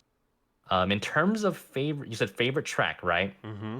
Chicagoland. It doesn't really specify. I think it's like one of the older versions for me though. The newer ones are still good, but for me in terms of drivability, Chicagoland was definitely. I think it might have been like OG Chicagoland or something like that. It's either way. Chicagoland's probably my favorite track, even if I do bad. It's just I just like the way it drives. Something about it really hits different for me. Um, at Chicagoland, even if I have a bad result, there's usually I can run pretty competitively up there. And in terms of league, definitely SFox slash IMRC. That's probably my favorite league. ARL, W Core are pretty close second. Those are kind of like a tie for second. ARL, W Core, because ARL when me, Kyle Riley, Trevor Martin, Warren Rosario, it had Bobby Sweeney, Dylan Schultz. I could name so many different people actually from. I don't think no Yamp didn't race. Sam Ballard. There we go. That's another guy I was thinking of. Dunn raced in ARL too. Actually, funny enough, I don't know if he's. I haven't watched the podcast with you and him yet, but I don't know if he have ever mentioned ARL at some point or even W Cole. But I raced him in ARL way back too. So when he was really fast as well. So then yeah, Spull probably just behind the W Cole and ARL banner. W Cole run by Wellborn. Luke Fleming it was also there too. I remember him and Mason were pretty close. Yeah, I mean they kind of all kind of splurged into one. The Arrow, W Cole, they all kind of felt like they splurged into one league for me at some point, but even though they were different leagues basically. And then what was the other one? Was there anything else that you Physics. mentioned? So, physics. Okay, I think cup physics for me. I mean that's I'm pretty simplistic with that. I didn't run PTA a lot, so I didn't really have a good sample size besides Zach Buchanan's league. GNS and trucks, I ran IBOS so long I did not like CTS physics because I liked at least lifting off the gas, feeling like I actually had to use skill instead of having to go to an intermediate track where I'm full throttle the whole time, you know. Um, but cup physics, I'm simplistic man. I'm a simplistic man. I love me my cup physics. Yeah, right on. Yeah, can't complain on that one. So moving to the real world regarding the community, how many people have you met from the community? And then name a special interaction or gathering you had with another community member or members. I've only met a very few amount of people, and this all kind of ties in to when I'm at Kansas. Whenever I go to Kansas, I met Paul Foddy one time. Paul Fod, excuse me. Um, like one time. I met in Leighton Sabile when he was with JD Motorsports. This is all 20. Fod was before 2019. But really, once I had the media credentials for that one weekend, you know, where Brandon Jones won the Xfinity race, and then the Cup race was just bonkers, just because Hamlin almost got knocked out of a win, and Elliott and Logano were near the cut line in that race. Um, I met Jonathan Feld, um, Dominic Aragon. Yeah, Okay. and Dominic Aragon. Those were the two that I met. There might have been another dude that I think Dante Ricci was also there too, but I don't think I really talked to Dante Ricci that much. But I talked to Feld a lot, and I still talk to him here and there. And Aragon, yeah, those were the big two that I really met. And yeah, I met them in the media center because I don't know how it happened. No, because Feld looked familiar. There we go. Because I knew who Feld looked like, and I was like, no way, are you the same guy I'm thinking of? He's like, yeah, that's me. I was like, dude, you DJ Kurtis? I'm like, I confirmed, like, yeah, that's me, brother. And like, we just dabbed each other up. It's really wholesome action. And like I said, we got our contact info real fast, and we just we hung around in the media center, just like kind of talking like the whatever the media had for us, right? And we're able to interview some drivers here and there. And Feld, I think Feld took a picture. I might have been Feld that actually took the picture of me talking to Jimmy, which is really really cool moment in my life, talking to Jimmy Johnson, like interviewing him, getting asking some legit questions and such. It's such a cool experience, something I would never take back in my life. Yeah, right on. I mean, I remember it's not even close to what you just said, but I remember my cousin and I went to Richmond one year, and we were on pit road before the Cup race. It was like early, like way before, like they weren't even doing really pre-race yet. And we like walked down towards the NBC car, and when we were walking back, we saw Chad Knaus walking with, I believe it was probably the car chief, I would think. Someone was walking with Chad Knaus, so that was like interesting. Just like from afar, we were able to see like some guys, and of course they do like driver questions and events and stuff in the infield. So we saw Boyer on stage and whatnot. Boyer was funny. Boyer's a funny guy. I mean, he'd be saying some wild stuff in the booth so far this year. I don't know if you've heard That's any of Clint the for you. clips. Oh boy, the stuff he be saying lately. I think Phoenix. I was watching a Twisted Toes reaction video. Phoenix Clint was saying a lot of crazy stuff, and we're like, "What the hell's Clint talking about?" So, That's him, all right. but yeah. So pretty cool stuff. So that pretty much ends our NR segment, and now we'll get into our pretty much kind of our like exit topic, or like closer to the end of the show topic, which is music, movies, TV shows, the works. So DJ, I know you are a big anime guy. So what kind of anime are you watching lately? Oh, because I'm watching the newest season of Windbreaker. It's just literally dudes just throwing hands at each other. Like this one school, they're kind of like protectors of this little city.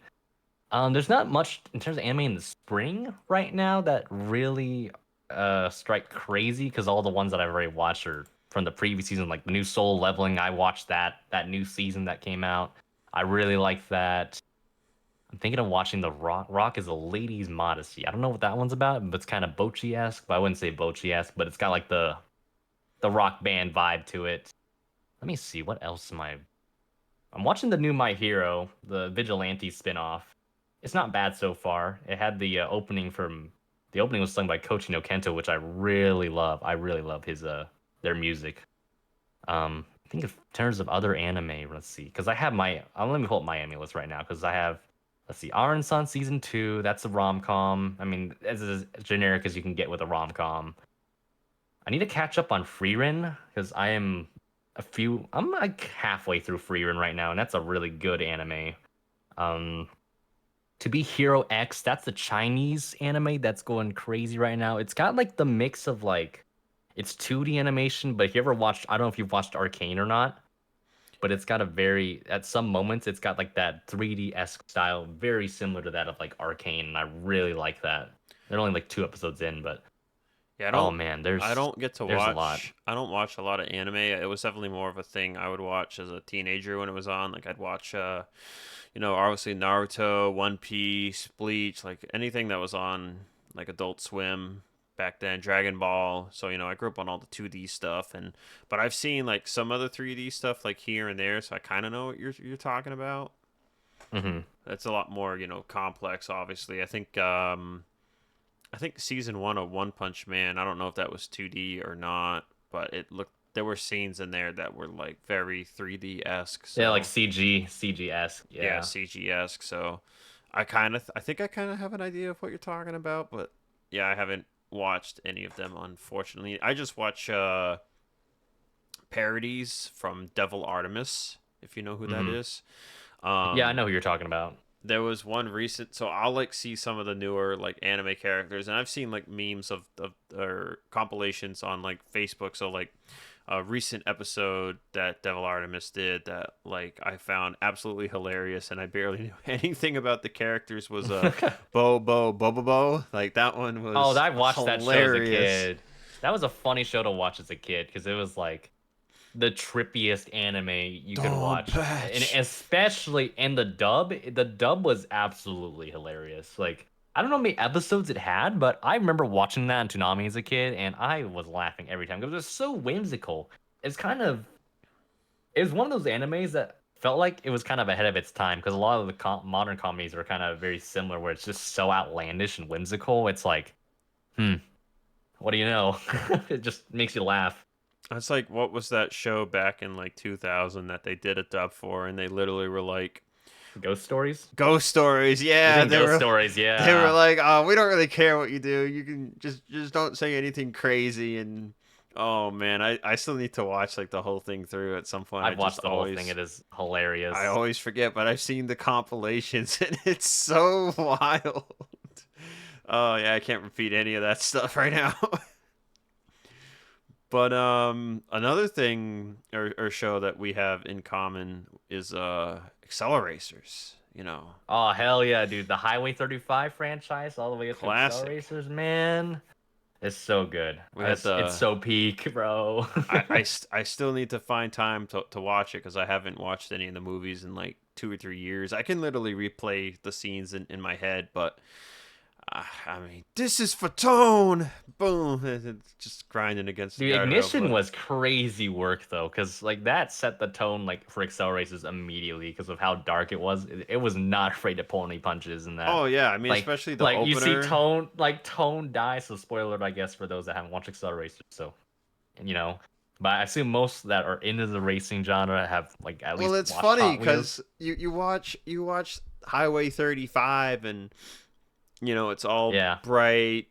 It's all bright, fun and yeah. games. The color There palette there is was like really nothing dark, different. and yeah, the color palette was like a lot different and bright. And then literally like so you go through that, it's all great and fun, and then it's like, okay, buddy, now we're gonna watch Accelerators Ignition, and you turn it on, and the first scene is Tesla getting obliterated by the racing drones, and it's all dark, Yeah, and his ominous Nitrium green. Silencers S car. He had the Yeah, and Silencers it's Nitrium car, he's Nitrium. gets completely crippled and everything, and then it's like then you transition the wild and the heavy music, and yeah, the whole like opening like 20 minutes was just like, this is Highway 35, like Yeah, it's kind of like crazy. you get a flashback of Nolo's brother freaking dying essentially, and it was like, oh my god, I didn't register that. I was like, oh bro, just disappeared somewhere. I didn't think anything of it, and I was like,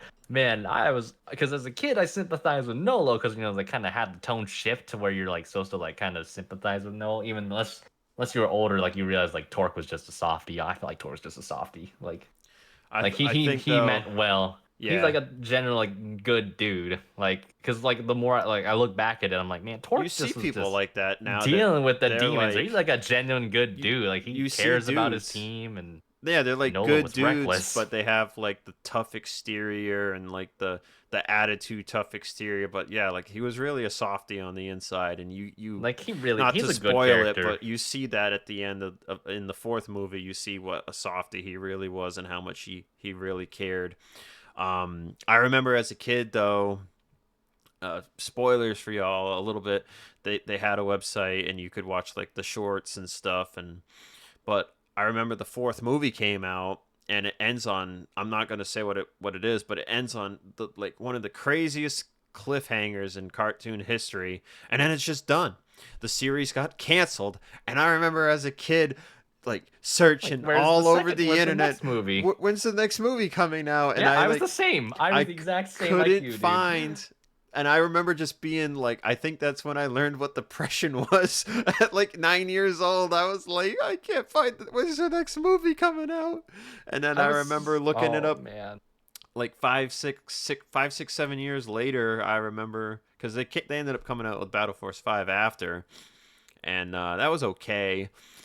But I remember when I finally had like a deeper knowledge of like looking stuff up on the internet, I looked it up and I was like, oh yeah, so they canceled this. And like now like the creator had like a Reddit questionnaire like a couple of years back, and they I think he was on a podcast too or something, and they Jeff Gomez, I think is his name. I think I I got think the that's what name it right. was. Yeah, Yeah. Jeff Gomez, and he talked about like how they had all these patents ready. It was going to be like Transformers esque, kind of like the cars were going to be able to like morph in the suits and stuff, and they had like all these unused characters, and supposedly there were going to be two more movies. I think was their plan. There were going to be I two more think movies, so.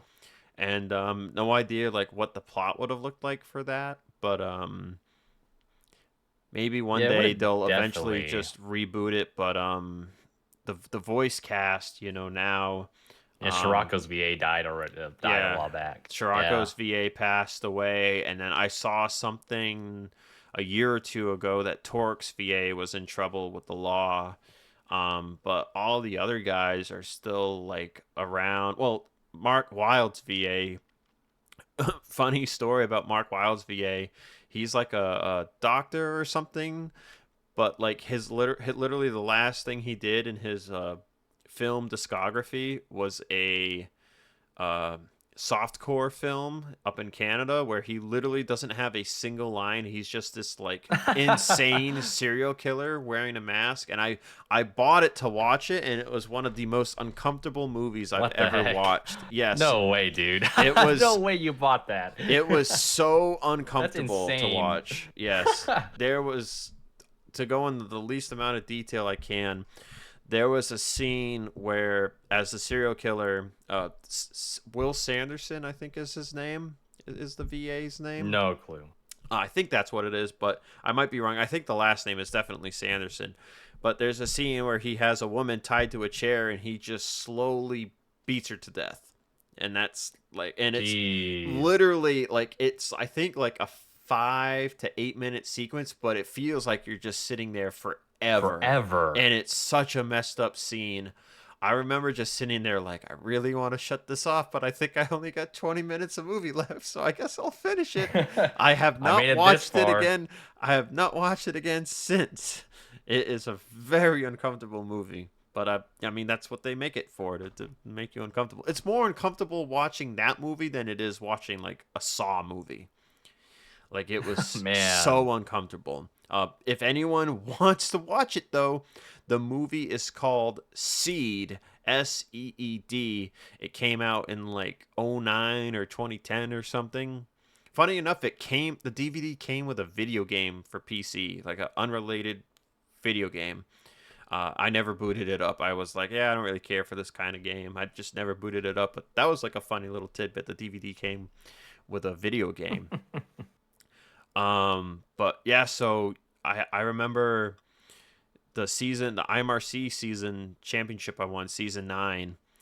I was running my Spinebuster paint scheme that Cosman had made most of that season.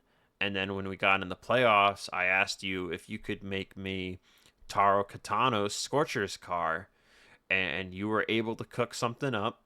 I remember I won Bathurst with it to make the final four, and then I was, through some luck and skill, won that championship, season 9 championship, with that Scorcher's paint scheme. And that is like one of the favorite pictures I have. I remember Cody took like a free cam or whatever program. I don't think we had free cam yet. But whatever the program, camera control master, he took like a screenshot for me, and there's a really cool screenshot of me doing a burnout at Homestead in the Scorchers #6 Challenger. So that's like one of my favorite all time screenshots and paint schemes. I don't know if you still have the PSD somewhere, but I might I think have I do to. actually. I would You need it? love to run it. I would love to run it again. I had Cody Cosman had sent me the PSD for the Spinebuster car for Men's Cup 19 a long time ago, and I had Cody convert it to NXS 20. I was gonna run it at a special race, and then I ended up in the moment like saying, "Nah, I don't want to race here anymore." And I'm actually back in the league again anyway. I should just have him switch the number. But I did have him convert it to NXS 20, and I'm gonna find the place to run it at for fast. I think at some point later in the year though I'm already planning to run Mark Martin's 2005 Viagra car as my throwback scheme. So I'm not It's a good sure throwback choice. where I'll run it, but maybe I'll run it somewhere else later this year, or maybe down the road. But the Spinebuster and the Scorcher schemes are like two of my favorite schemes, and I barely used them when I had them. So I definitely need to. I want to get back to using them and maybe make them like almost like my main scheme. I think would be kind of fun because no one runs Hot Wheels cars. Like I think I know one guy. His name's Salvador Martinez. Shout out Sal. He's been a big fan of the podcast. He's an Acceleracers dude that I met just last year. That got into NR, and he runs like some Hot Wheels cars, just like Hot Wheels sponsored schemes. But he hasn't really made a scheme yet. I actually showed him my baseline truck. I had a baseline truck made for CWS 15 back in Rada's league. Seth Cole did that one, and I dusted the scheme off for a Fast truck race because Fast had a truck league for a few weeks to start the year. Ran that at a dirt race, got a win in the baseline truck. Only took me 9 years or something. So I was happy to get a win in that truck. So I have a win in all three of my Hot Wheels schemes now. But Sal hasn't made like a diecast based paint scheme for NR yet. I want to say I'm not sure if he ever ran one, but I know Eric Rodriguez was a big Hot Wheels guy, and I think Arnold Columbia ran a Wave Rippers car once, I think. Yep, an FTF. Yeah, he ran like the 39 Wave Ripper scheme. Is based. I don't know which car, but oh man, I don't remember who drove it, but I remember he drove a Wave Rippers car. There was like a Hot Wheels theme for like that Richmond race specifically. Yeah. Yeah, and he ran the Wave Ripper car, and I remember being like, hell yeah, like a fellow accelerator, let's go. So music wise, you would say, you're mainly into like the anime openings and intros, stuff like that. Yeah, that I'm really pretty flexible with music in general, as long as it's not country. I hate saying that because it's the most Okay. generic answer to give, but it's pretty much the right answer for All me. my homies hate country, unless There's it's like a like Johnny Cash. very few country I listen to. Like the guilty pleasure country song I listen to is probably the what's that Trace Adkins song with like it's like Swing Batter Batter. It's like I don't Oh, remember I what don't it, know. My guilty but pleasure it's like song a was very specific Trace Adkins song. So my guilty pleasure country song is Save a Horse, Ride a Cowboy, Big and Rich. That was oh, it like was Swing by Trace Atkins. There we go. early That's what I was trying to 2000s find that out. song came out. Nice, nice. So Yeah. I'm pretty flexible music wise though. If it's in terms of lately, it's been a lot of like K-pop with J-Hope, and then in terms of English music, probably Kendrick. I'm a big Kendrick oh man, guy. you said So K-pop and it made me think of Cole Baker, I Cole know, I Eastwood. know.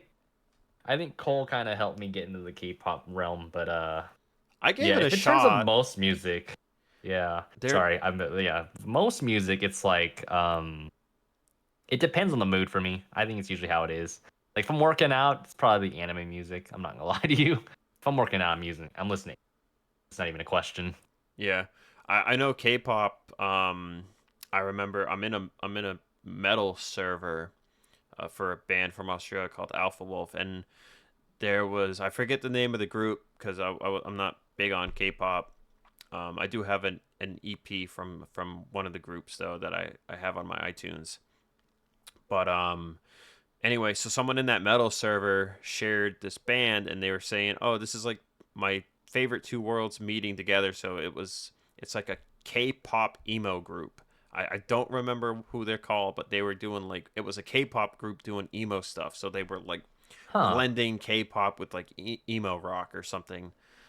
So that was like interesting to see. Like okay, like Koreans and I ended up doing research after that, like Korean metal bands, and I found like a few on like YouTube, and it's like okay, yeah, like the Korean scene used to be really big on new metal, like late 2000s going into 2010s. They were really big on new metal. Like they were about 10 years after we were, the United States was going through that phase. So, but there were like a few songs I listened to, and I was like, this stuff's actually pretty good. So like, they like to get into the heavy music too when they like to.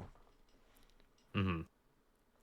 But yeah, so DJ, this is a great episode, I think, in my opinion. I don't think I have to edit this at all. I'm gonna be Yeah, honest. I maybe the don't. few stutters and the interruptions, but again, Nah, that's on me. So my bad for nah. interrupting you at some points. But nah, I don't mind yapping. I can yap when I need to. So like I could have went a whole tangent on painting, but that's a whole different again can of worms to go on. You know, because you've already known me for designing stuff, as you mentioned the the Tarakatano scheme. That one took me. I could go on a little tangent on that right now if you don't mind. But Go like that for it. one took me. That one took me. Oh, because that felt like a project, kind of like with Shane's Kill Switch Engage car. If you ever know the Tyler Reddick scheme from 2019 that ran at Richmond. I don't Um, think so. it's a Kill Switch Engage scheme. Just trying to get the poster work for that took me a while, and it's very similar energy because I had to find the right brushes or pretty close to the brushes because and I wanted to find a very identical font to like let's say like the number 29 in the quarter panel of the car, but and same with like finding a decent Scorchers logo and such. It took me a little while, but once I felt it was pretty good, I sent it over to you, and I'm glad you liked it honestly, because that was like my big concern was that you liked it if anything. So Yeah, I sent it in the chat. I'm looking at it right yeah. now, and yeah, I mean, you can tell. I might slot this in here into the video so people can see what we're talking about. You can tell, like, if you look at it closely enough, like there's a lot of color blending going on in here. Around on the doors and of course on the hood, because it's flames. It was flames. That's like their whole thing was the Scorchers thing, and yeah, I mean you killed it. Yeah, if you have the base for this or the PSD of the base for this, I mean send it my way, or like if I need it converted to a mod, I can let you know, because I mean. Yeah, I'd love to run that again. I literally ran it for the IMRC playoffs, and that was it. Never touched it I don't again. blame you. Yeah, I actually use clouds for this instead of like flames. I used a lot of brush tools with this to make Oh it look yeah, I kind of can flamey. tell. Yeah. Cause a lot of the cause when I looked at the reference images for it, it looked more like brush tools just splattered all over it, really. Just a lot of fades and whatnot. It didn't really look flamey. It had the flame colors, right? The palette was flamey, but it didn't look like as flamey as I thought it would be, as I anticipated. So I'm like, okay, I'll just look at several angles of it, see what I can get out of it, and yeah, that ended up being the piece. And now I'll send it over to you. I got to clean up the PSD obviously because a lot of my XCF files that I convert to PSDs are kind of messes. So for organizational purposes, I'll ease that up for you when I send it later, this weekend or tonight, depending on how I feel. Because you know me well enough, I could pull a DJ and 3 months go by. Where's that yeah, PSD at? where's that PSD? Where's that H&S race at? And yada yada yada, Oh, right? There was the whole I'm not trend for gonna a lie. reason. I've been having fun making the H&S procrastination joke, because it's like every Well, few months. everybody likes making fun of that. Fun of me for every procrastinating. Everybody knows me well enough to know that I am good at procrastinating. every few months, it's I'm a like I Pro almost got them Bowler. all. I almost got them all done. 3 more months. Like Almost all done. The last few more like I cars. am I am an all-time Pro Bowler. I am a first team All-Pro procrastinator. All right, like that is how good I am. That is how built different I am at procrastinating. But yeah, no, I'll send that PSD over. But yeah, no, I really enjoy the combos, man. It's always fun to converse with you, even just simply with DMs, because we get along pretty good. I like to think that. I don't know, might be different in your lens, but I like to get along with people pretty good because at the end of the day, like why quarrel with people unnecessarily? Like for like the and a lot of the time, this is gonna be me ranting, so I do apologize here for this, Zach. But like I feel a lot of the time with the quarrels in the NR community, it's over like the most minute things or the most petty things that people won't get over in like the years past. Like you get older, you realize it, and it's kind of something I've always tried to keep, even as when I was younger, because I'm like, it's not worth fighting like everybody or like getting really mad. I think that's kind of why like I've kept it a lot of the time pretty cool with different sim races. Whether your shared history with different people isn't as good, it's still good with me, right? Mm. I guess that's how I don't burn as much bridges because you hold yourself accountable. You kind of go with the flow. You're not like too complacent, but you kind of be yourself. You go with the flow. Hold yourself, like I said, accountable. I'm kind of beating a dead horse here, but No, and um, I would say, to it's add on to that, I've learned through all those confrontations. Someone actually nicknamed me a walking confrontation. So, funny little joke about that. I have a coworker who we joke around. We call each other BA for bad attitude because I tell him about what goes on. Like he Hmm. understands it enough. He's an older guy, but he's always telling me, "Oh, it's a BA coming out again." And I was like, "Oh yeah, did you know I got called a walk-in confrontation?" He's like, "WC," and I was like, "You know what else WC stands for? Winner's Circle. Deal with it, bitch." It's Like, also diecast brand. diecast brand, yeah. Um, but yeah, I mean, ultimately, I've just kind of learned, like, especially like late last year, like you have people that will push your buttons and it's for funsies and they push your buttons and you push buttons back for funsies, but then there's also button pushing where you're doing it because you want to piss the other guy off and then you know how to push their buttons off. Like you learn enough about each other that you're either going to get along and have fun pushing buttons or you're going to hate each other and push buttons that way. So ultimately I've just kind of learned, like, to your point, like just kind of like try to not even talk to the person and let it go. But there's one or two people lately that it just like we trying to get along, and then we just one of us pushes the other's buttons with maybe meaning to, maybe not meaning to, and it gets taken in a negative light, and then next thing you know, you're arguing over some dumb shit again. Yeah, it's just how it is sometimes. Like I said, sometimes the most little things can make people mad in the community, and it's like, yeah, it sucks sometimes, but I mean, you just kind of have to roll with the punches, I guess is the right word for it, you know? But no, I'm really glad that you brought me on here. I was kind of waiting. I was like, I'm waiting for when he's eventually going to ask me to kind of hop in. I was kind of looking forward to it eventually, sooner or later, when the time came. And, well, obviously the time came today. So Yeah, it makes me I'm glad to be on curious. here, dude. That makes me curious because I have had two people reach out to me. Uh, Aria Carmona reached out to me. She said she was interested. I've got her on the list to contact at some point down the line. I'm kind of just like randomly picking names up and down my list. I'm trying not to be alphabetical about it, but I'm also thinking of like who I can message that would probably get back to me pretty quickly. And then like the harder ones down the line, like I can figure that out down the line. And then Jack Merkel had reached out to me. He's like, "When are you gonna have me on? You can have me on whenever you want." I was like, man, relax. I'm like, I'll get to you eventually. And He'll get there. He'll get there. He'll get to you uh, eventually, Jack. Also saying hello, by the way, Jack. I know you when you eventually view this, if you are. so But so Randall, funny enough, this past week, the episode with Josh Moyers went on Monday, and we're all teammates at Fast under Randall's team. And I said on the episode, like, yeah, I got to get Randall on here at some point. And Randall randomly messages me Tuesday night. He's like, "By the way, I'm free tonight." And I said right back to him, like, "I'm not. I got to broadcast Hobo." So, I got but other things to do, man. I did tell him, a little spoiler for those at home. We're gonna try to have Randall be episode 6 if we can work it out. If not, he's definitely coming up soon. And I got to get buddy of mine, another buddy, Robert Kubat, on the show too at some point. But Robert's typically free, so I kind of have him as like my, oh, this person canceled. Do you want to do the episode instead? Backup plan. Not that I don't value Robert's friendship enough to have him on sooner. It's just kind of like I kind of know who would typically be available more often. Yeah, So as responsive. yeah, yeah.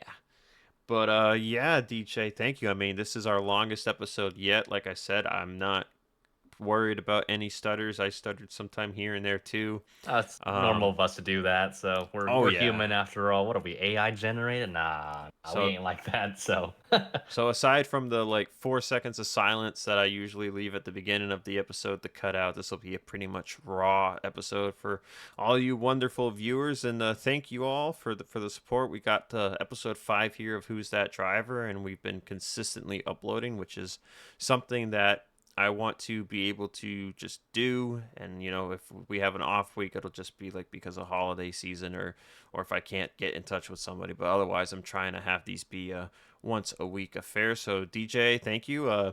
This is kind of like the broadcast interview type of end of the show. So if you've got anyone you'd like to shout out there that might watch this, or just like that means something to you in your life, the floor is yours. first things first, I really want to thank, like, the people that I met, whether I've liked them or not, or, like, don't talk as much. Either way, though, no. hope everybody that I've raced around is doing okay. That's the first thing I'm really wanting to make note of is that everybody that I've raced, I hope y'all are doing well. I know it's hard for a lot of you guys. We all have our different hardships, to deal with. So I really hope everybody's doing good. Hope they're having a good weekend coming up or good few days. But eventually, things should get better. Um, all the friends out there, that I've met, all the people I've met in this community, they've treated me pretty well. I haven't really had too many bad experiences because again, usually the bad ones are just at the heat of the moment in a race, and by then it's just water under the bridge. Um, I mean, I love commentating too. I've really enjoyed commentating with other people too. Even that one Napa race we did together, I thought that was really fun. So I Oh really yeah, enjoyed the that. the Homestead race was The Homestead great. race is really fun. I actually was telling I was telling somebody the other night. I was saying that you did that race with me, and I remember saying it's such a good video because there's so little dead air. Like, we had never done a race together before, but we know so much about commentary, and we had like an automatically good chemistry. There was so little dead air. It was great. Yeah, and usually we kind of address like if we interrupt, we'll be like I usually do like the sorry to interrupt you like as like a disclaimer, like an apology kind of thing, because I'd rather be polite about that. So, but yeah, no, I mean I've learned a lot of things in the community, right? Like I've learned that I really love commenting, I love designing stuff. Again, thanks to all the friends and other people that have kind of helped me influence some of the decision making that I've made now as a result, this community, even though I know it's got its flack, with the latest stuff, right? There's always some drama that's inevitable, but Yeah, the good the old drama. community and yeah, the community has really helped me. As weird as it sounds, it's got me out of my shell way more than I ever was because back then I'll be a little bit more personal here, right? I know we could go whole on this could be like a whole 3 hour episode this rate, but like it really helped me with like IRL stuff because I had to deal with a lot of bad things in school, like just I'm getting bullied, and I know that's very generic, but I got bullied a lot in school and kind of like the loner kid. Wasn't like edge full on edge lord, but I got harassed a lot, and this was kind of like my good little like notion of escapism. And I ended up making a lot of online friends I still talk to this day. 10+ years strong.